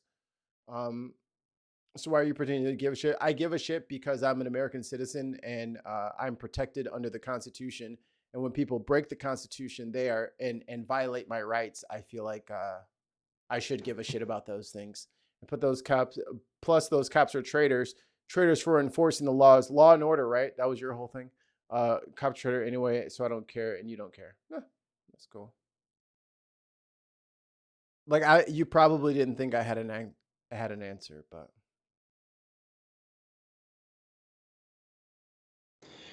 Well, and okay, so the most recent comment here from Lightning is like, we got to defund the federal agencies and do local PDs because they're more trustworthy. Let's open that can of worms. In my experience, just my view. Are you kidding me? Look what happened in fucking Uvalde. They had do you know that chief manageable, and they just let children die. Do you know that chief of police, the same chief of police who refused to answer his radio because he fucking just didn't give a fuck? That same motherfucker got promoted to the fucking city council in Uvalde, and they fucking hid it. They did it at night and they didn't televise it. It was like the same fucking week that all those fucking kids died. And you say that the little fucking shops are doing better than the come on, man. Well, and come on, man. I can go right wait, now. Whoa, hold on. He just fucked himself. Let me know how your dick feels in your own ass. I support local, hate big government. Tell me, I shoot lightning. Tell me why you hate the fucking U.S. military. Please explain. Go on, Mark. We'll let him undig himself. As of right now, both of us could go run for electable sheriff and county deputy positions. Absolutely. Be elected to law enforcement. Absolutely. And have zero training on anything. Absolutely. We just have to get the votes. But I am more trusty in that position as an incompetent idiot that has no idea. I hold no reservations I could do that job at all, other than sit in an office and collect a paycheck and not do anything. FBI and CIA literally assassinate people in clandestine operations. The local beat cop isn't trying to nab people for their opinions online. Have you never heard of First Amendment auditors? Have you not heard of the local government officials that were caught on tape threatening to lynch a local reporter because they didn't like him snooping around their business? I forget what state that is. I'll find the clip and we can watch it. The fucking Chicago principal, they got kicked out because he started digging into government officials' misuse of funds. The local cop that text chain for that California group of cops that were calling all black people gorillas. I am against the military-industrial complex. LOL. That doesn't mean I oppose us having a military. Oh, that's big government. That is big government. That is the definition of big government. A military is big government, and the government that you want in charge of the military uses the military industrial complex. So you can't have You your can't have cake one without the other. and eat it too. If you support the troops and you want them to be fully funded, just know you support the military industrial complex. Those are the same. And the big government that supports it. Yes, that's both. Those are all you. Like, we didn't make that up. That's you. You like this. And all those federal agencies work with the military, just as a broad example, to catch terrorists.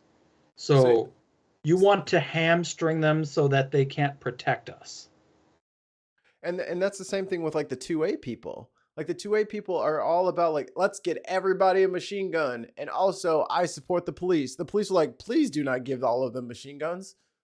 Like, please. No, we don't want to deal with it. It's already bad enough. We don't want them to all have fucking Uzis. This isn't Call of Duty, man. I got a fucking family at home. So I get what you're saying, bro. But I used to be like you too. What you want and what that platform provides isn't the same thing. You're assuming that it's the same thing, but if you look at their fucking track record and you look at their actual policies that they're pushing through, it's not compatible. They're saying one thing, which you agree with, and then they do something else, which you don't fucking investigate because they haven't fucking told you anything to make you investigate them yet. So I'm saying investigate them. They're lying to you. Mr. Codename there just dropped the bomb. Trump is literally big business. He's not local government. He's not a hometown guy that knows what's happening. He is a member of the New York elite.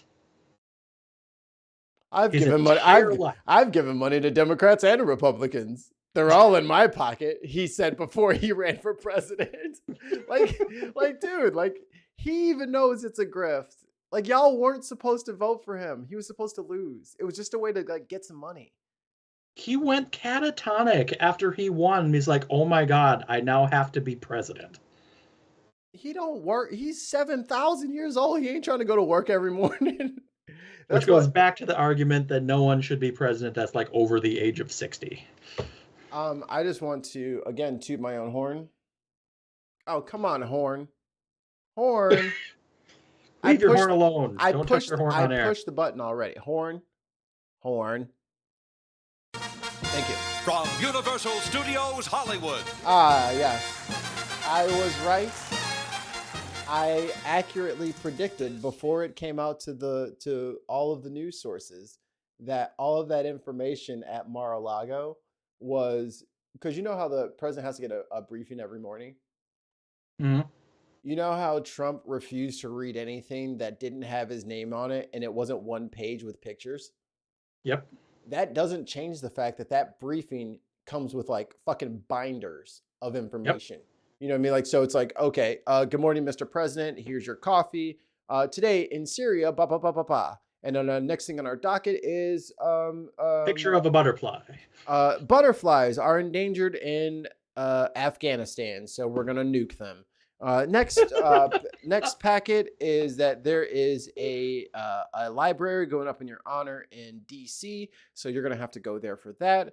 Next thing, and then like for each one of these things that he gets briefed on every morning, or if there was any, if we were at war, like any battles that were overnight, he gets like a military briefing. Like this happens every morning, right? Mm-hmm. And they can't just come with like just a sentence. Because if the president inquires about it, you need to have every single detail available about that topic because he's going to ask. He might ask.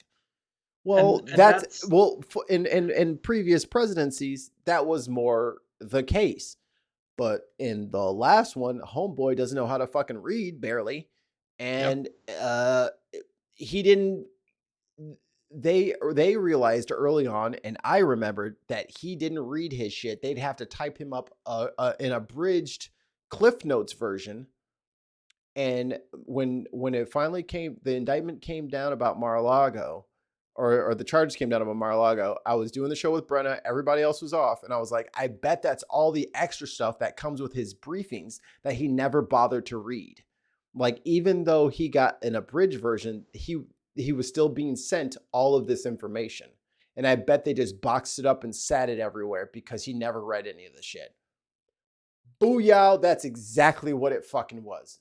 That's exactly what it was. It's all the shit that he was supposed to do every morning as president. His fucking, he didn't do. Speaking of lazy motherfuckers, Lightning, this lazy motherfucker didn't read any of his briefings, never took care of any of it. So that's why he was going through the shit and reading it for the first time. He doesn't know what's in there because he didn't read it. Because they didn't present it to him. Plan for Iran.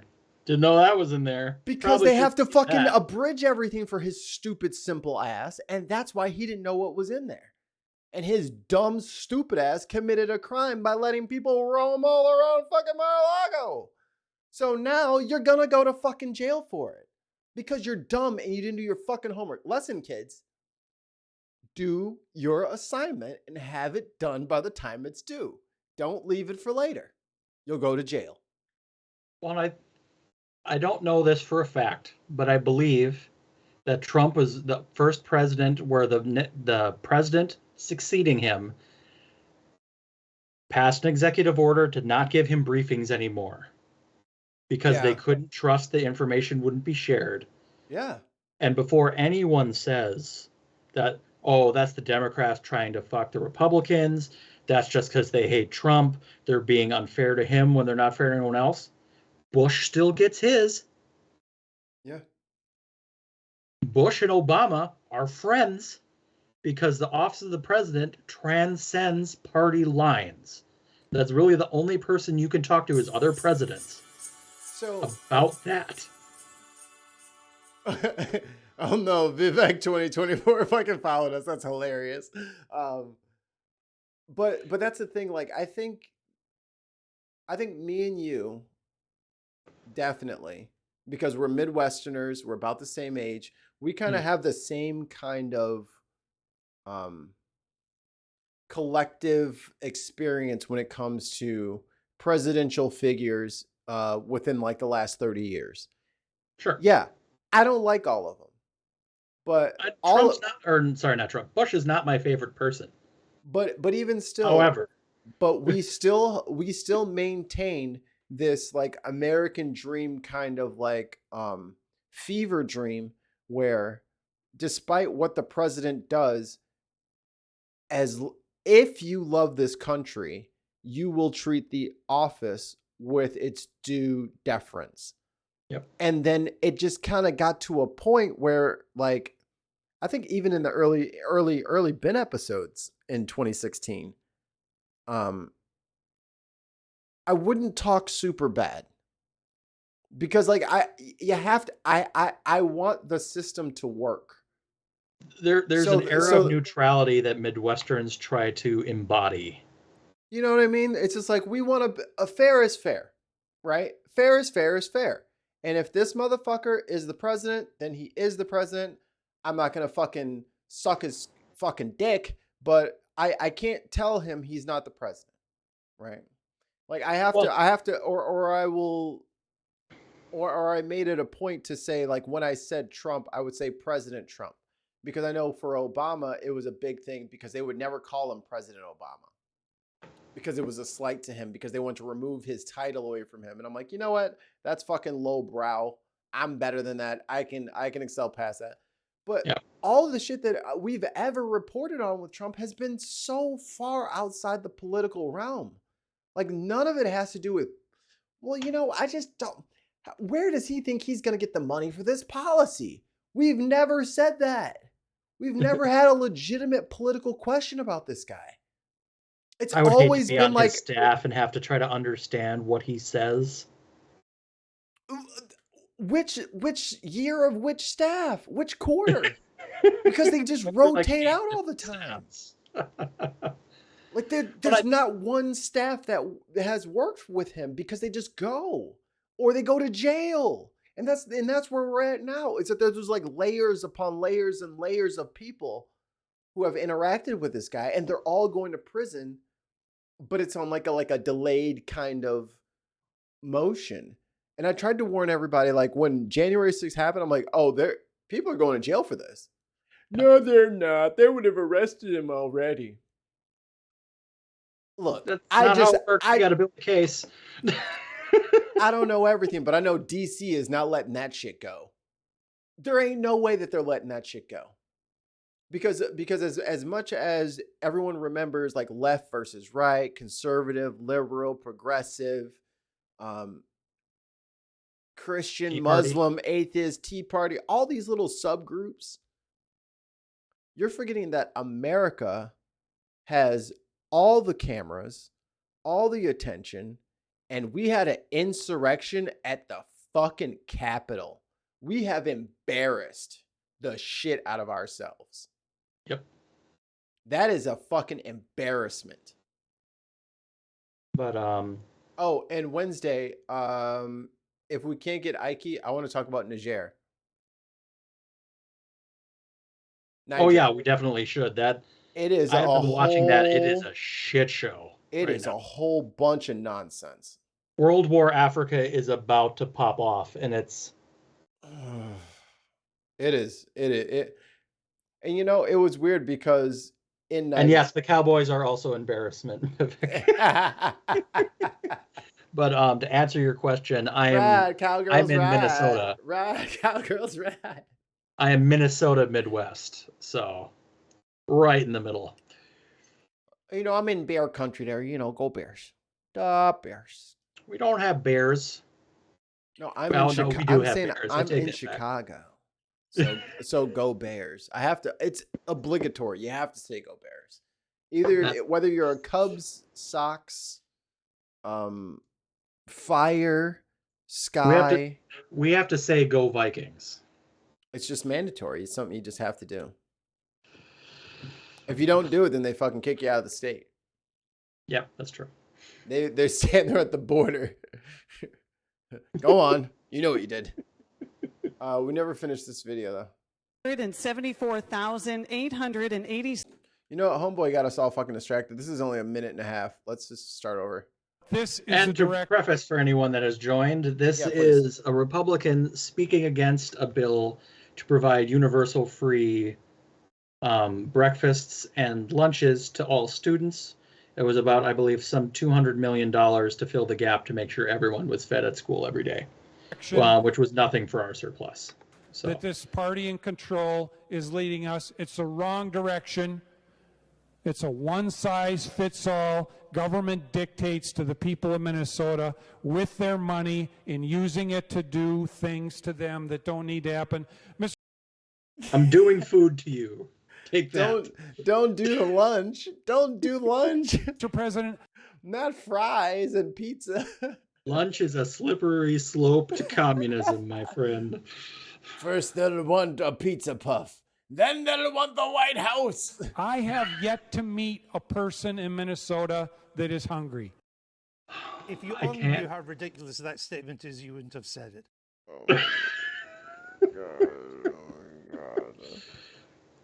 Like, I would hope if I lived in his district and I have ever been hungry for a day, I'd be like, fuck you. No one, I'm never voting for you again. Like, dude, how do you just think that there's no kids that just everyone has money in Minnesota, apparently? There's no people our state's addicted. pretty well off. It's like we're better than most, but we're not rich. And we're not perfect. We're trying to be better, as this bill shows. But HR says, remember when they had ketchup count as a vegetable? no, that didn't happen. We're not going to remember it that way. Yet today, I have yet to meet a person in Minnesota that says they don't have access to enough food to eat. Now, I should say that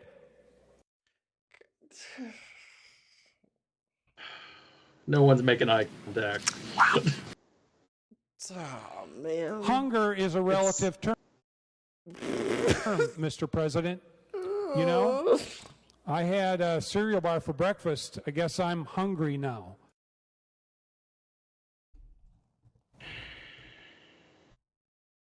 I hope you never needed help.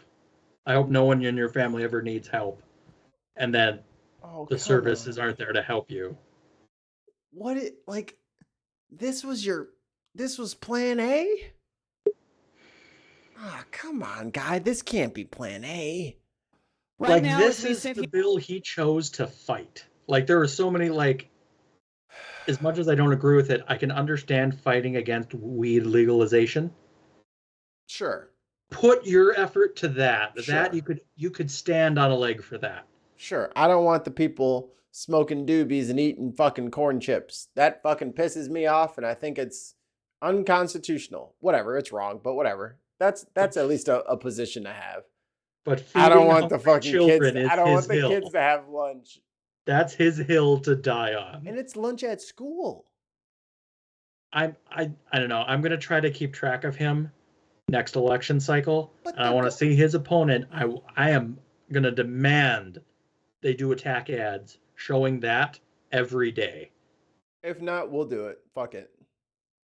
Maybe that's the thing. That's how we'll go viral. Is we'll just find Republicans in our states, and when they say some bogus shit, it's If gonna we're to be put out ads. they're gonna be the background for our commercials that I have planned for us, like our inter office commercials.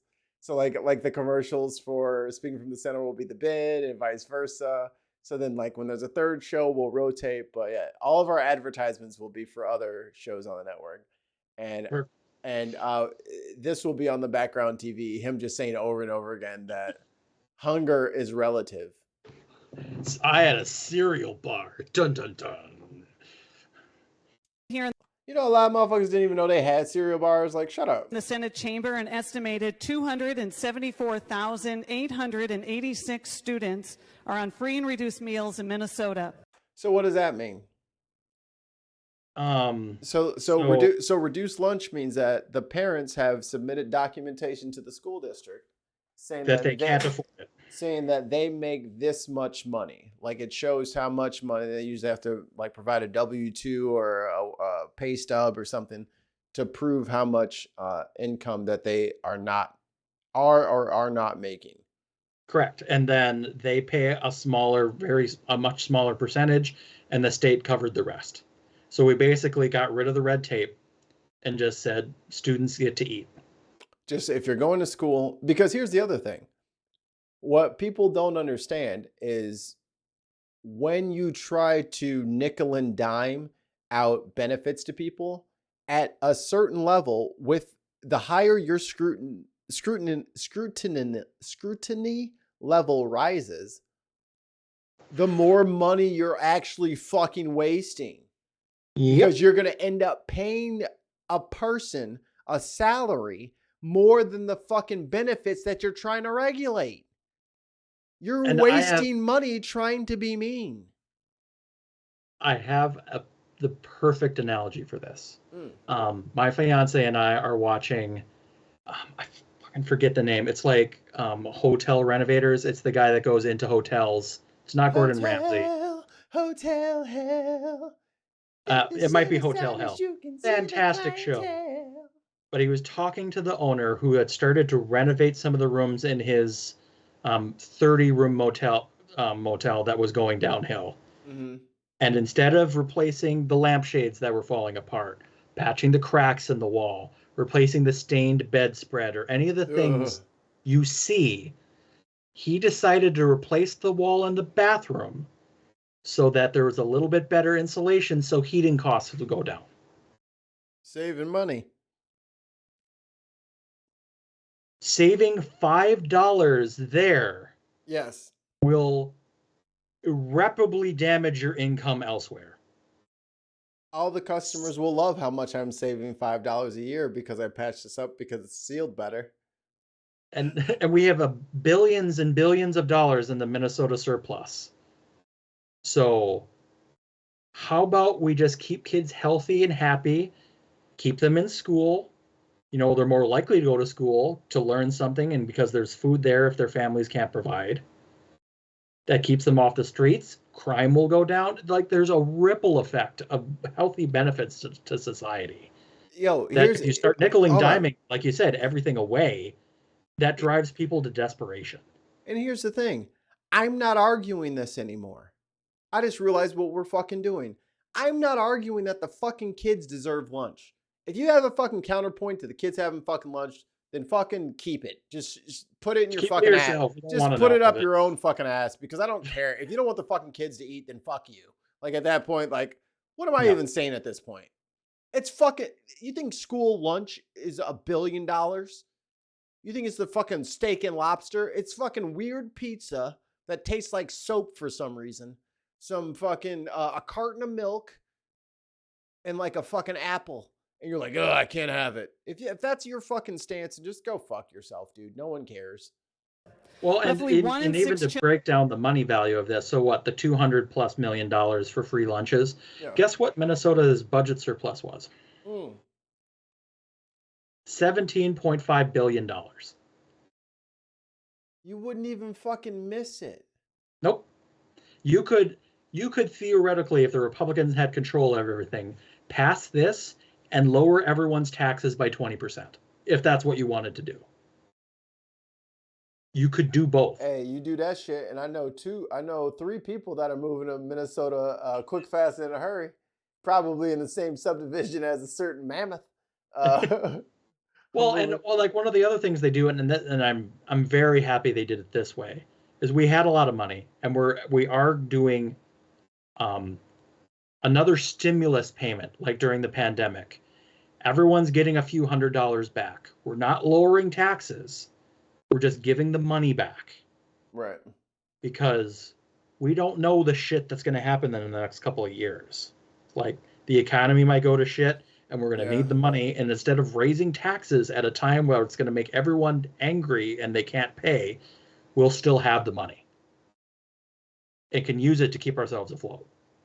No, don't do that. Children are food insecure. That means they don't know where or when their next meal will be available if they get one at all. Moving beyond students in this category, Minnesota Department of Education estimates that around 18.5% of students likely qualify for free reduced meals. No, capitalism and all that great shit is perfect. And the parents should just work harder. That way their kids wouldn't qualify. Because that's the thing. Because as soon as you say these people aren't working hard enough, these people aren't doing this, that, you're starting your stopwatch at the wrong time. Like you're starting your stopwatch when you started the race. You need to start the stopwatch when they started the race, and you have to restart your stopwatch every time you go to a new place. So so when you want to talk about Minnesota, you need to reset yourself at someone making minimum wage. Like that's the litmus test, right? When you want to do the thought experiment, put yourself at minimum wage for whichever state you're talking about, and then just kind of run it through its paces. Go 6 months at a time, 2 months at a time. Okay, I could probably get a job here, and that would give me this much money. And my rent would be this much because that's how much it costs here. So run that simulation for Minnesota. I have that answer. You're already fucked. So and she just told you that the simulation's already fucked. Because if the simulation ran where if you ran it in your head and you thought I would make this much money in my industry doing this, and my cost would be this, and my surplus would be that, like my profits, not profits, but I would have this much money left over. All of that in mind, people have been running the real life experiment. They've done it 11 million times. And of that 11 million times of the real life thought experiment, that's how many people are hungry. Yep.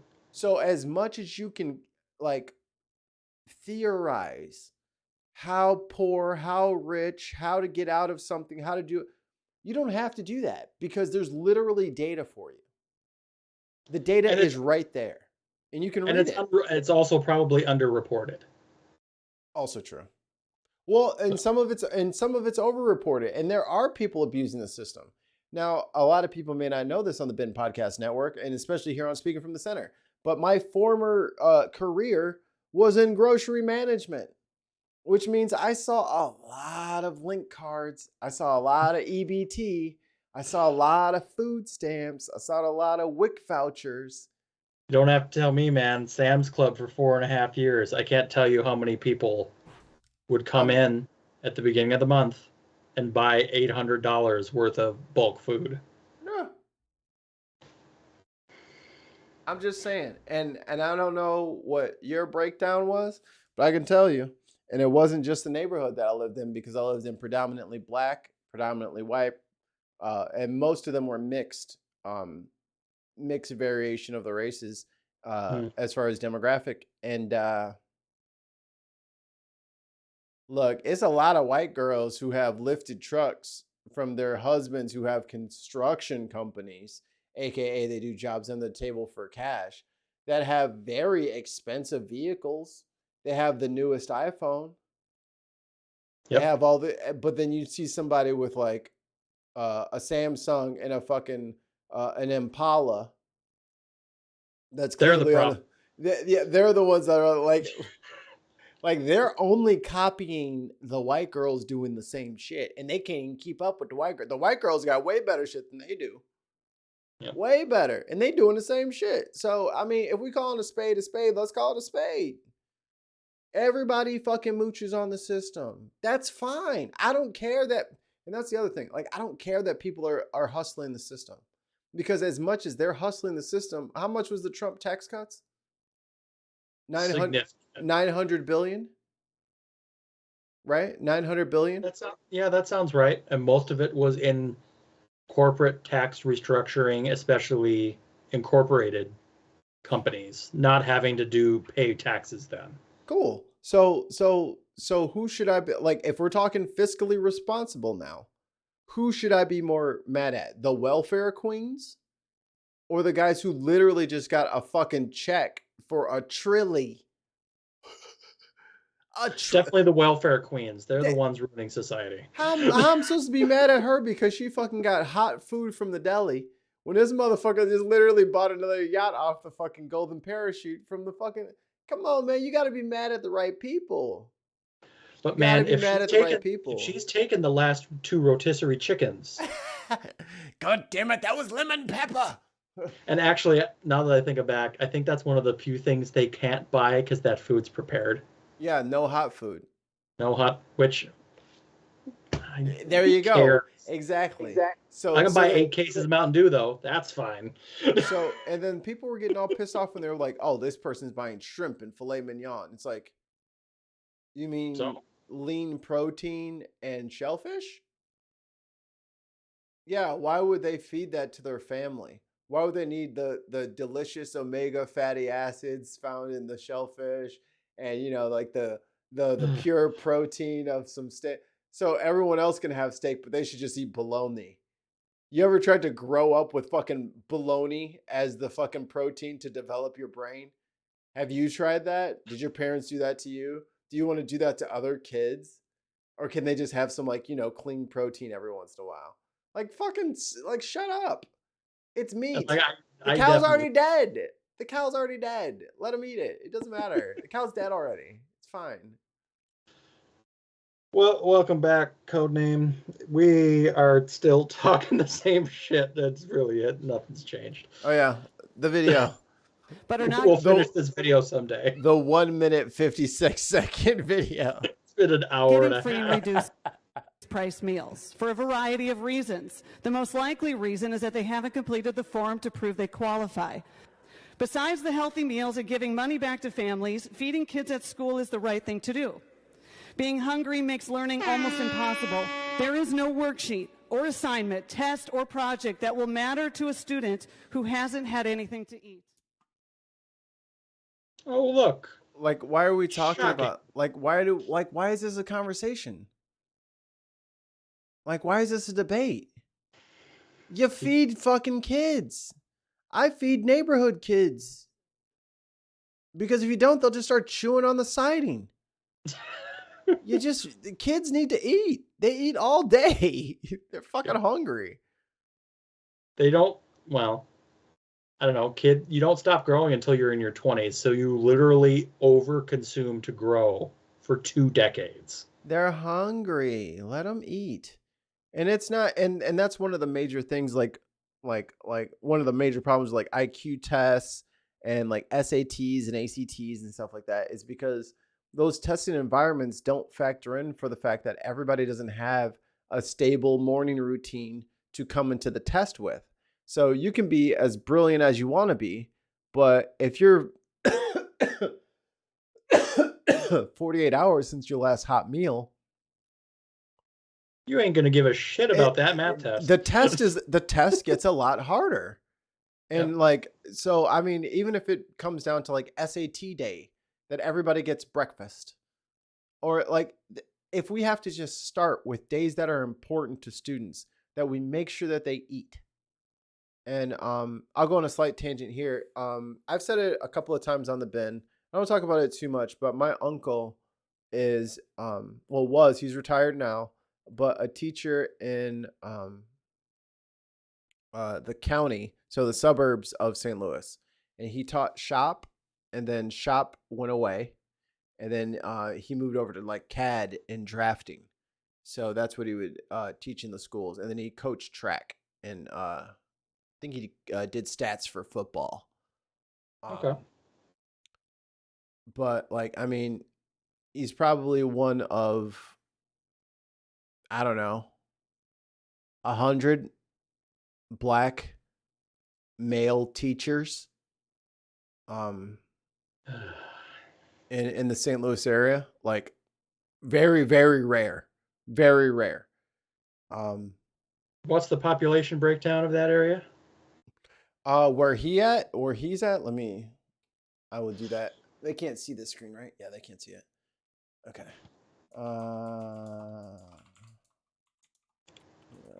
There we go. Let's see here. Data.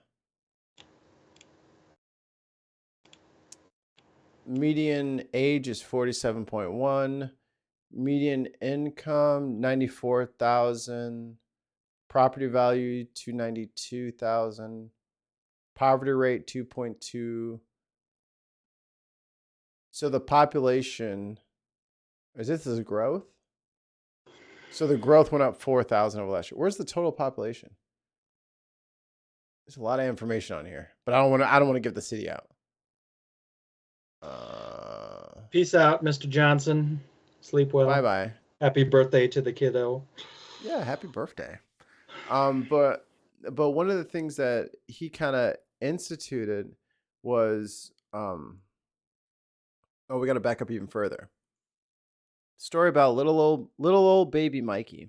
So baby Mikey was 6th grade, and I went to a school that was pretty much full of project kids. Like I came from like the Chicago suburbs to like the hoodest hood of the hood in St. Louis. That sounds fun for you. So there I am with my fucking flared leg jeans, like the fucking bell bottoms. I got my like little Van Ass looking shoes, and I'm just got my fucking science t-shirt on. I'm just like I'm like a Zoom kid. You know what I mean? Like I'm general issue kid who just loves science and animals and stuff. Like and now I'm over here.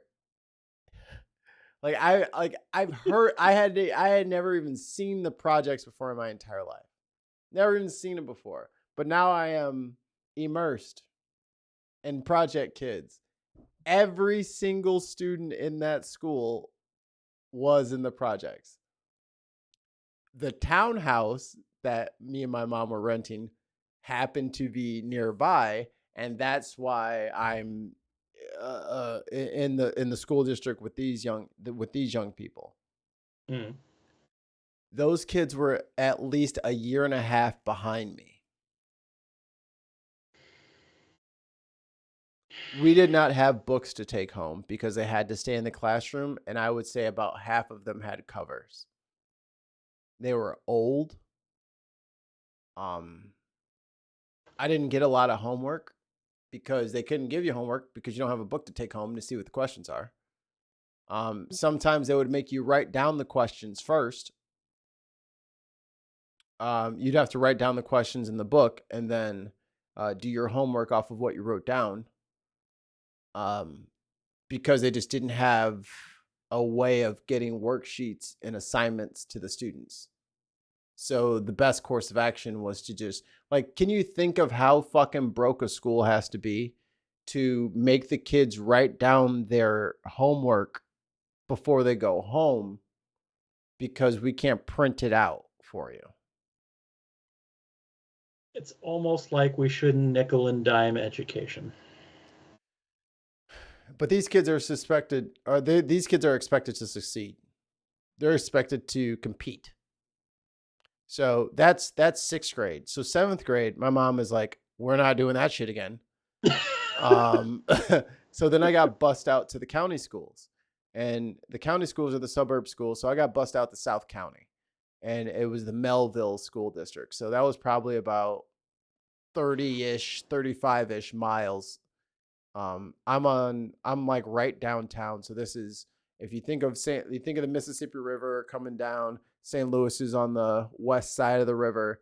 So this is following the river south, right? Okay. And this is South County, like South County. And that's kind of when like my like musical stuff kind of blossomed, because I got introduced into new instruments. Like they had marimbas. I had never seen a marimba before. I was like, ooh, you guys actually have a tuba. And what's like, a tuba? like you have an oboe. You guys have people play oboe here? Like I'm just like happy. Because I'm like, this new school I have has all these new instruments we can play in band. This is I'm gonna be able to play some really fun stuff now. And I learned, I was a trumpet player, but I learned baritone, pretty much everything valved, euphonium, valved brass instruments. I would just like play that in a pinch. But I was also very small because I hadn't hit puberty yet, because I was a late bloomer. So I was like less than 5 feet tall, and I couldn't actually sit the tuba on my lap to play it because it would crush my little thighs. So there was a stand that we would have to put in place first, put the tuba in it, and then I would put the music stand there and then scoop my chair up to the tuba and then play it like that. I'd have to come up to the instrument to play because I was so little. Or as Tons of Mice says, tuba is just a pregnant French horn. So French horns are sluts. Always got someone's hand up their bell. And it was like experience after experience after experience after experience. And when I got to that school, I felt kind of more with the speed that I was used to when I was up in Chicago. Sure. Like I feel like my 6th grade year was just like literally a waste of time. Like I did nothing. I learned absolutely nothing for a year. Nothing. They had nothing to teach me. All of it was like 4th and 5th grade shit, and we're all in the 6th grade. Like nothing is right. Like none of it was useful. So I got girlfriends, and I learned how to dance, and I learned how to fight. That's what I did. That's what I did for two semesters, because that's all there was to do. There was nothing to learn. It really shows. I'm getting more on board of the concept that taxes and revenue to provide to society needs to go into one giant bucket and then divvied up individually to people. Because a suburb and a county school is going to have way more revenue, property taxes, and wealthy people living outside of, economic zones or poor zones in urban settings to afford giving children more opportunities. Because if you think about that system needs to be abolished, and it just needs to, and I don't know how to institute it. Like that's kind of what the federal government's for, but it almost needs to eliminate all local and state revenue to one fund that then is divvied up equally to give everyone the same chance. Or how about we just stop using, like, it needs to be part of FICA. It needs to just come out of everybody's taxes. It can't be based on property tax. That school was falling apart. Those books were falling apart. Those children's homes were full of roaches. But you know what they had money for? Metal detectors. Yep. They had and that's only a symptom of not providing the basics in the first place. So they had metal detectors at the school, but the water won't shut off in the bathroom, which is just a waste of water. that we don't a waste of money that the school doesn't have. The lunch is prison food, and there's roaches all over the building, so nobody really wants to eat it, but they're fucking hungry. Like, Greatest country on the planet. Like, I don't talk about like hood life in St. Louis and shit like that, because that's I was only in the bad parts for a year, and I don't feel like it's my place to say that shit. But you don't know poor until you see a kid tear into a school lunch because they are ravenous.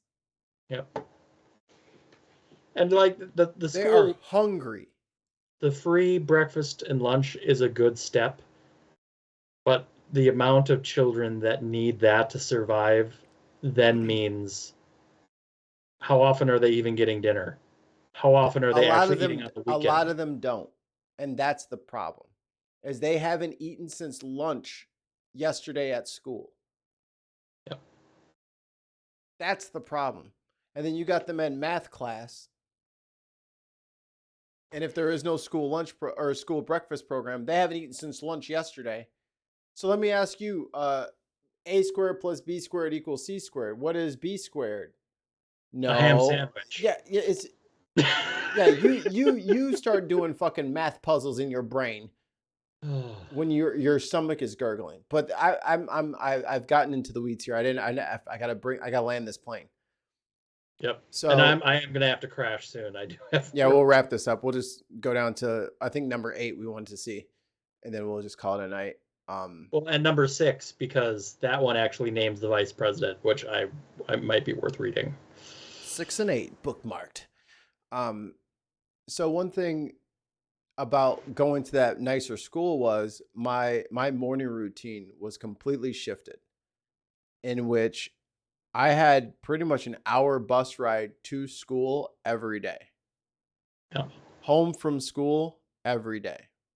So if school starts at 7:30, 8 o'clock, that means 6:30 you need to be at the bus stop, which means 5:30 if you want to take a shower, or if you don't want to take a shower, then for sure by 6 you need to be fucking crunching down that fucking Pop-Tart and on your way to the bus stop, because you can't miss the bus. Yeah. Because you can't just walk. It's 25 miles away. Like you have to make the bus. And the amount of kids I saw written up for attendance, and it's like, it's different when you live in a bad neighborhood and you get bussed out to a better school. It still doesn't get better. Here's where my uncle comes into play after my long ass fucking 45-minute story. So some of the freshman girls were having problems adjusting to this accelerated morning routine, where your morning routine starts fucking 5 o'clock. Because girls in high school. It takes time. And especially black girls, and especially black girls and their hair.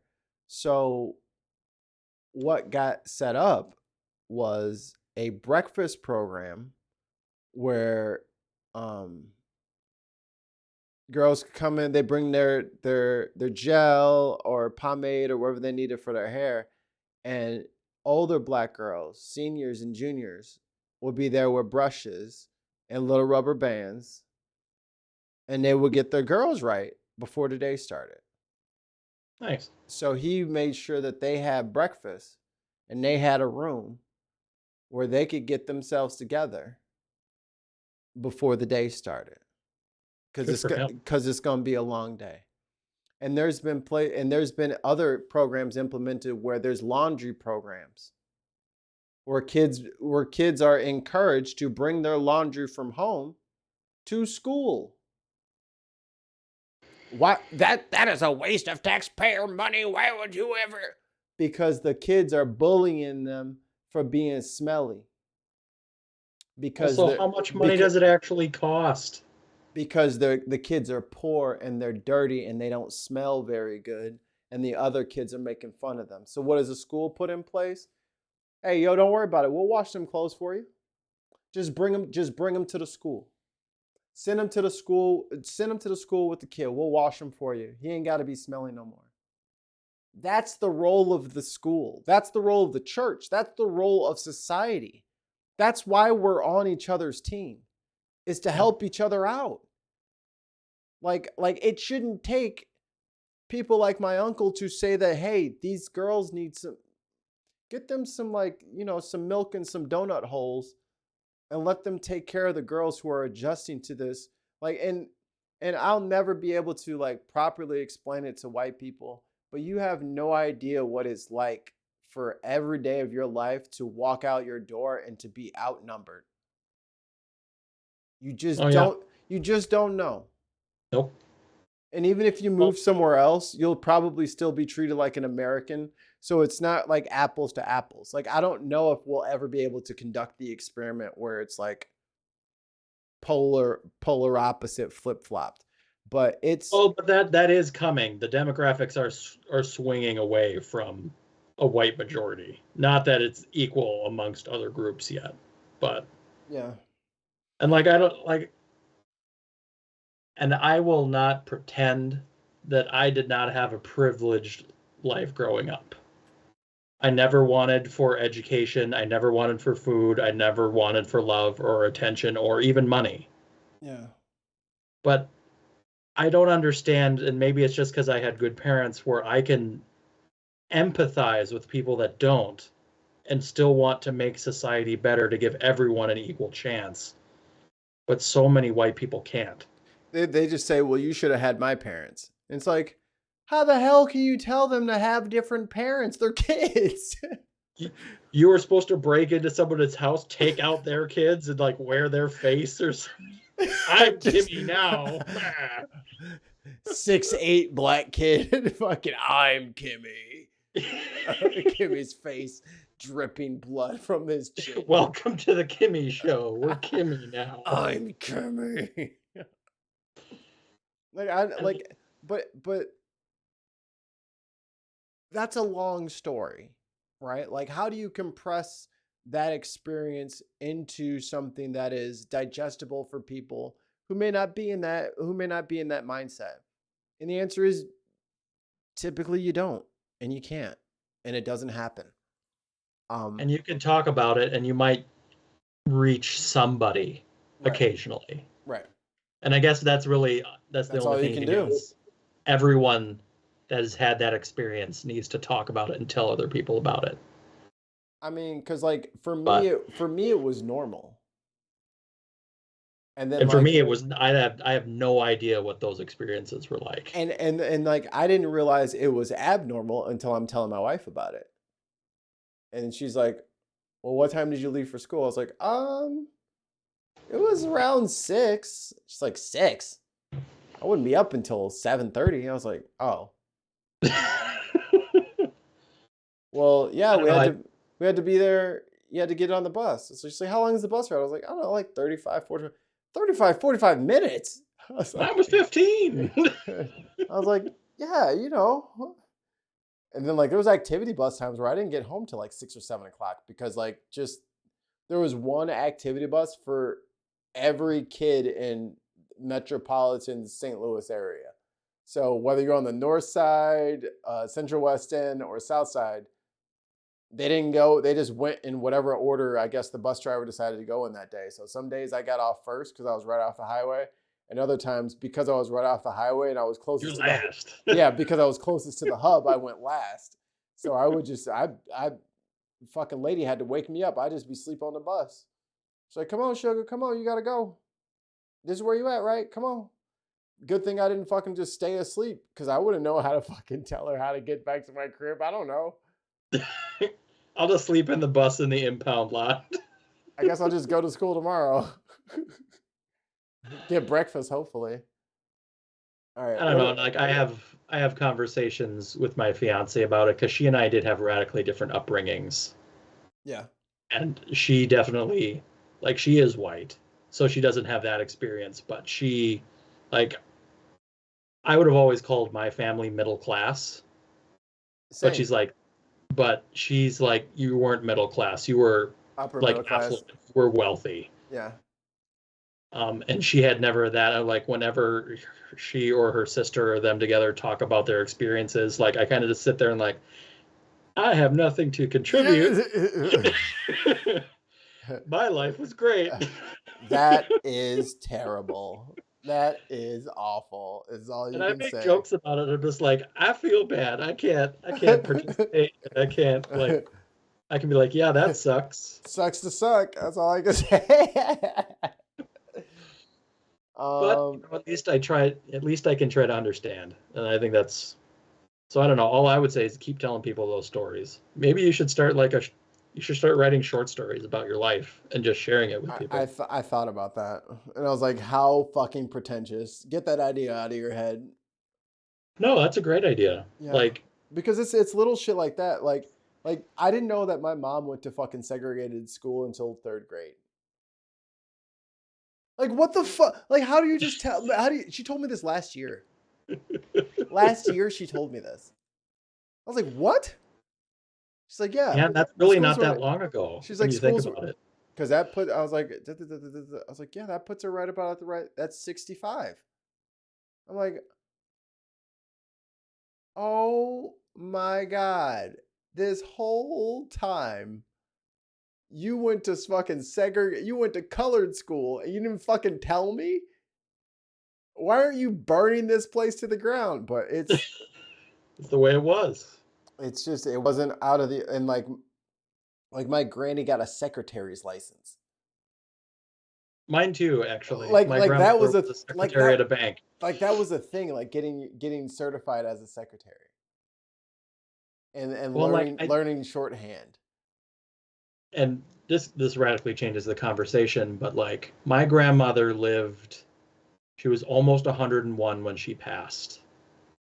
She retired in her early 60s. Holy shit. She's been almost. She had 40 years of retirement. Yeah. And a full pension from the bank she worked at that entire time.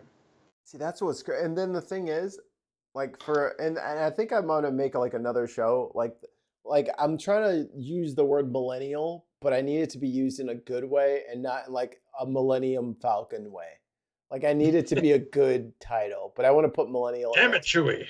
And it's shit like this, because like if it's not Zillow, it's property taxes, it's student debt. It's student debt. Like there's a lot of issues that face like kind of our generation, like our adulting as a millennial. Maybe that'll be what I call it. But just something along those lines, because like if you actually try to do what our progenitors claim that they did, it's not possible. If you show them what that costs today, they will just shake their head because they don't have a response. There is no response. Like I've had so many conversations with my dad about this. Like you're 20, like you're 22 years old. Okay, I want you to go back and go buy your first house again. It's $400,000.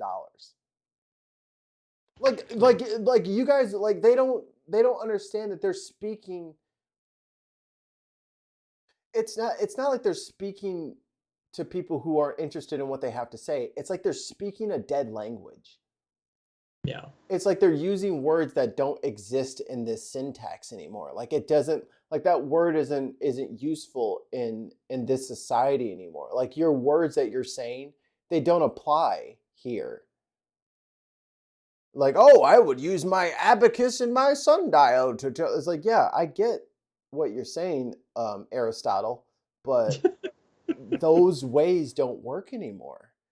And this, like, it is getting increasingly difficult to make people in the 50 to 60, 50 to 70 age group kind of really understand where America is actually. Yeah. My uncle Rolo, shout out. He paid for his college tuition with his summer DJ gigs. My dad paid for his with his part-time grocery job. Paid for full school, an apartment where he shared it with one roommate, and had a car. Like that's just and that, no debt. But that's the thing. Like to do that nowadays at that part-time job, he would have to make like $60,000 a year as part-time. And work 80-hour weeks. No, I'm saying if he kept the hours the same, sure. like he would have to like in those hours that he made, he would have to be salary to make 60 grand, or he'd have to make like fucking $65 an hour or something stupid. You know what I mean? You'd have to have come like up a with family member that has their own business that's willing to pay you some stupid amount of money just because you're family. Like that's the only scenario where that works today. Were you born in the 1980s? Yeah, I was born in 87. So it's just, the 90s, baby. It's so strange that and then these are the same people that are complaining. Lightning, he probably left already, but these are the same people. These are the same people who want small government, but that also refuse to look at the fact that the government is literally fleecing the people. And you're acknowledging it, and you allow it. Like look at Texas. Texas with their fucking cold snap, and people are dying in their fucking cars. Is this what you intended? Is this them doing their job? Is this the free market giving us the most creative solution? Or there was a veteran at the end of that big blizzard they had that wrecked their state for weeks, where he thought he was lucky to still have power, and he had heat that whole time. I think he was hit at the end of the month with a power bill of $18,000. Like let's talk reality here. Like the liberals are always and the progressive are always like pie in the sky, utopia, whatever. $18,000 power bill for one cold snap for 1 month. Are you sitting on, like right now, are you sitting on 18 grand where you could be able to pay that? I'm not. Absolutely not. I'd have to take out like loans against credit cards or personal loans to just try to make that work. And the thing is, and the efficiency of the average American worker is soaring. Their savings hasn't budged. So that's how you, and he was all pissy about capitalism and how it's not our problem. It's like, well, how do you explain these discrepancies, sir? There's these big massive holes where companies are making more and more money and people have less and less savings. How does that work? Like the writer and the actors guild strikes. That's the perfect example. Yeah. They're just trying to argue for a fair wage, and like I don't know if it was the Disney Bob Iger CEO or someone else. It's like, let's just wait till the lower paid actors start losing their homes. Then they'll come to the negotiating table.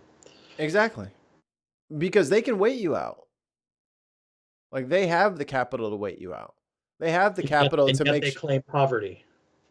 Yet they claim the need for tax breaks, which is what one side of the aisle literally agreed with and said, yes, give these companies tax breaks because they deserve them. And how do you look at this back to the employees? Yeah, okay. ask the employees if they ever got the fucking money. For fuck's sake. So, I mean, it's fun interacting with the chat every once in a while, but it's just I don't want to be mad at y'all. Like I'm not going to yell and scream and holler and all that shit because it doesn't matter, dude. Like, and I thought we had gotten through to him to not do the name calling because he actually started to actually talk like a normal person, but whenever like HR or one of the people or like the new German guy codename would call him out for something, he'd resort to name calling. Like, so yet, that's when his argument is defeated because he has no other retort other than, oh, you're a wimp. And I don't care if your dad dies. Like, yeah, like, and like you're calling like, oh, that's some pussy. You're not a real man shit.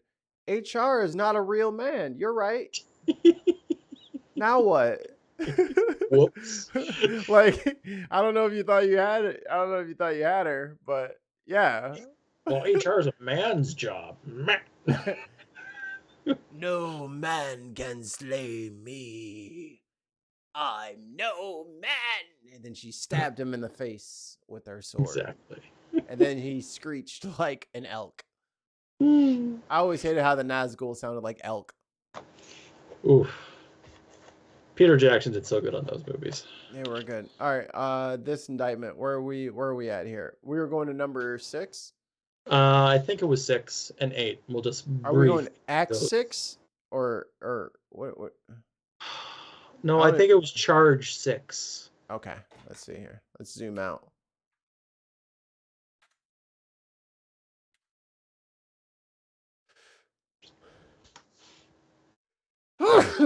Okay, this is all for the racketeering shit.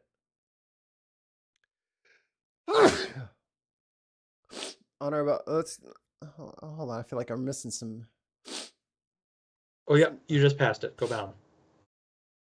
Down 1, 2. Okay, creation and distribution of false electoral. Yeah, that's the fake electors, harassment and intimidation of Fulton County election. Yep, the worker Ruby Freeman. Just show how ranking. Yep. Soliciting the vice president. Oh yeah, for him to just send it back to the states. A lawful breach of election equipment. Yep, because you cracked open all the Dominion And machines. then you had to pay out the ass because they sued Fox. That was so great. Yep, I wish they had taken him to court, but obstructive acts in furtherance of the conspiracy. Members of the enterprise, including several of the defendants, filed false documents, made false statements to government investigators, and committed perjury in judicial proceedings in Fulton County, Georgia, and elsewhere in furtherance of the. Yeah. All right, here's the RICO shit. On or about the 4th day of November 2020, Donald John Trump made a nationally televised speech falsely declaring victory in the 2020 presidential election. Approximately 4 days earlier, on or about October 31st, 2020, Donald John Trump discussed a draft speech with unindicted co-conspirator Individual 1, Rudy Giuliani, whose identity is known to the grand jury, that falsely declared victory and falsely claimed voter fraud. The speech was an overt act in furtherance of the conspiracy. So Act 1 is where they're going to start calling for the First Amendment shit. So do you have a right to say that you won an election even though you lost an election? no, because he's premeditating it, especially since it's October 31st where he's drafting the speech. Yeah. He knows he's going to lose. He knows his only way around it is to lie. So he's creating a path for himself for victory falsely. So like that's not free speech saying, I believe the election needs to be recounted or whatever. That's saying I am preemptively preparing for it because I know I won't win. Well, I mean, I don't know. Maybe like if you have like a win speech and a lose speech ready. But I think where it gets for voter fraud though. Yeah, but where it gets messy is if you do something dirty, then this speech doesn't look like, well, I have a speech A and a speech B. It looks like, okay, so here's the plan. Right? Like it doesn't appear like you were writing for both instances and just one of the instances happened. Well, no, you wrote for this one because this is what you're going to do.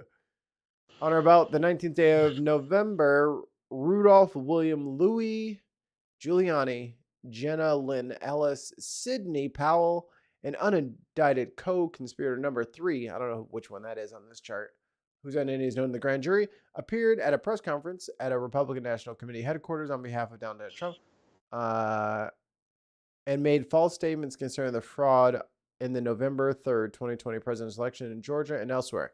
These were overt acts in furtherance of the conspiracy.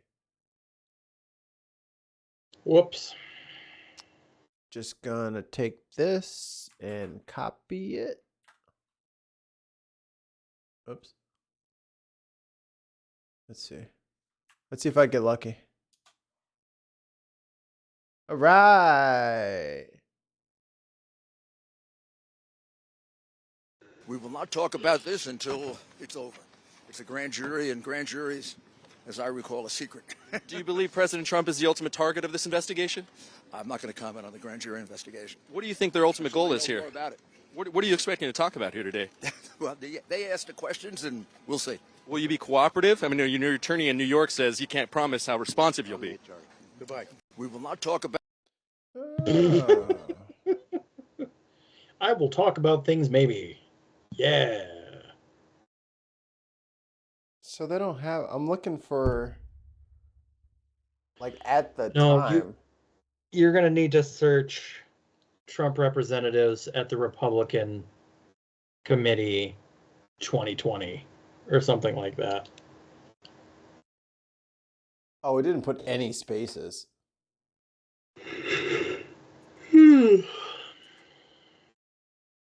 Oh yeah, I forgot Giuliani went on Masked Singer, and then everybody was like walking off the set. Yep. Even Ken Jong, who fucking had his penis on TV, said, "This is too much for me. This is too much." Definitely not going to fucking Andrew Cuomo. Ah, there he is. He walked off. Good guy. Oh, look. Let's check out. Appreciate that. Fucking Chris Christie would have fucking plate of nachos. Fucking hilarious. He is a plate of nachos. Oh, now they're sending emails back and forth. A Georgia Bales bondsman has been looking into the election on behalf of the president at the request of David Bossie, and as unindicted court conspirator individual 4 to exchange contact information with Scott Graham Hall and to help him as needed. They're fucked, dude. They got this fucking day by day.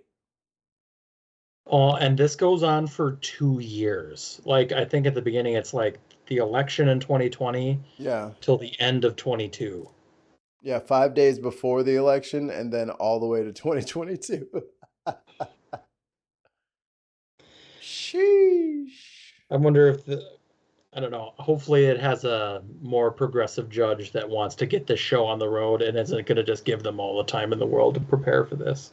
And that's one of the things that like the Trumpers kind of forgot all about was like the discovery phase. Can you imagine what the discovery phase is going to be like? Nope. Bro, it's like fucking U-Haul trucks full of fucking documents. They've been working on this since the fucking first impeachment. Like they've been working on the January 6th committee handed over every single thing that they dug up. And now they're going to have to put more orders against Trump saying you cannot threaten anyone. You cannot share discovery information. Right. And you will be sanctioned and put in jail if you do. I'm hoping he does. I'm really hoping he does. I hope he tries it and I hope he goes to jail because it'll just feel good. You know, I wouldn't be surprised if they give him some sort of special thing where, like, you're confined to your home. We're not going to put you in jail, but you can't leave Mar-a-Lago. He doesn't live in Mar-a-Lago, though. Well, they're going to make him go there. Like, you have to stay there. You cannot have your phone. You cannot be online. You can talk with your lawyers and come to court, but otherwise you're at home. You know what the easier solution to all that is? Put him in jail. But put his ass in jail.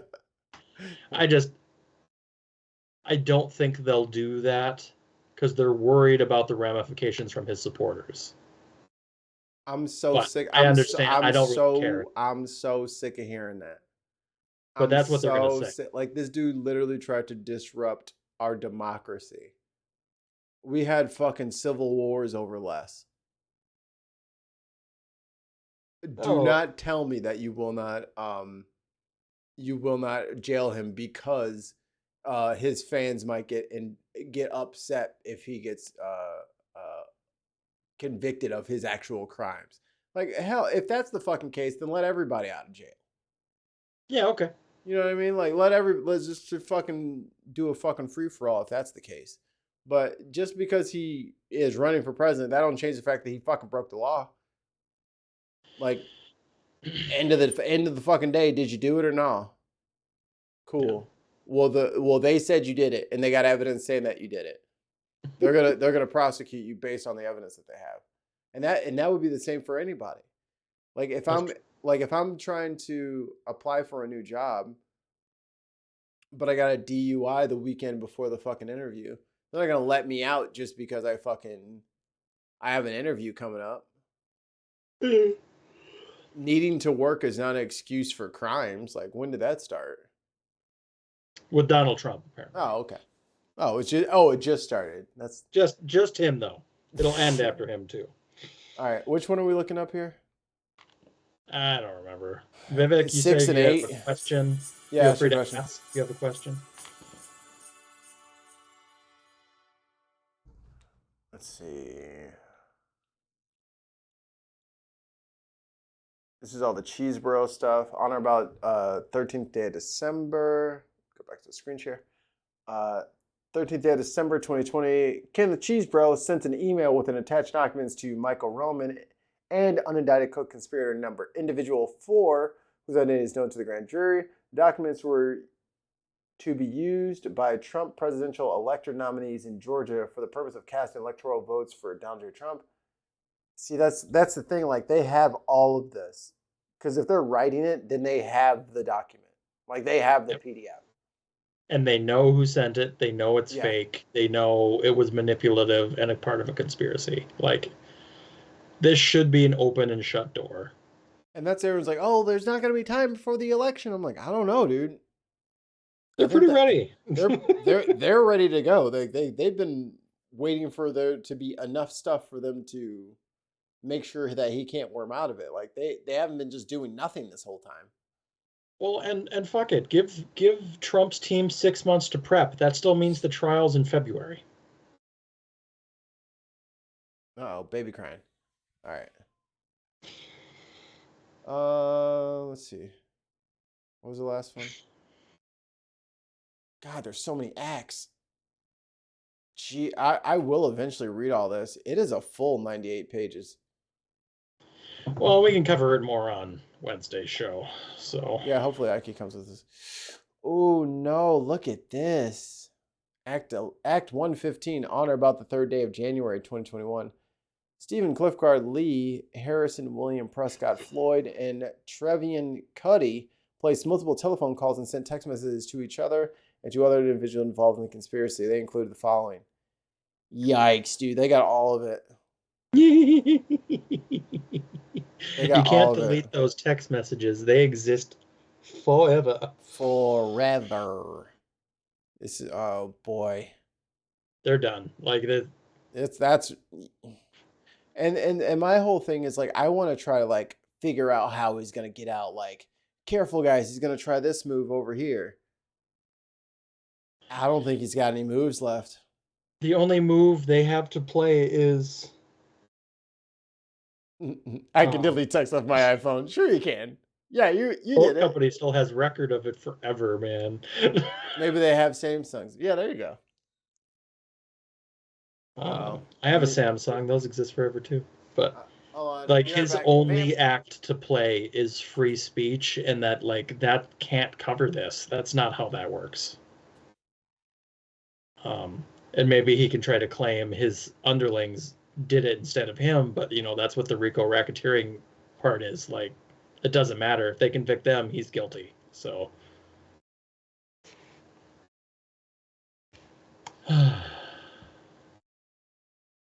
good stuff.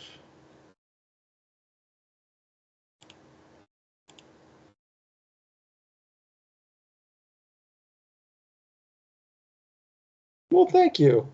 I do. Well, I don't know. The Oval Office sounds stressful. I like a very carefree lifestyle. I work hard, but then when I come home, I want to relax.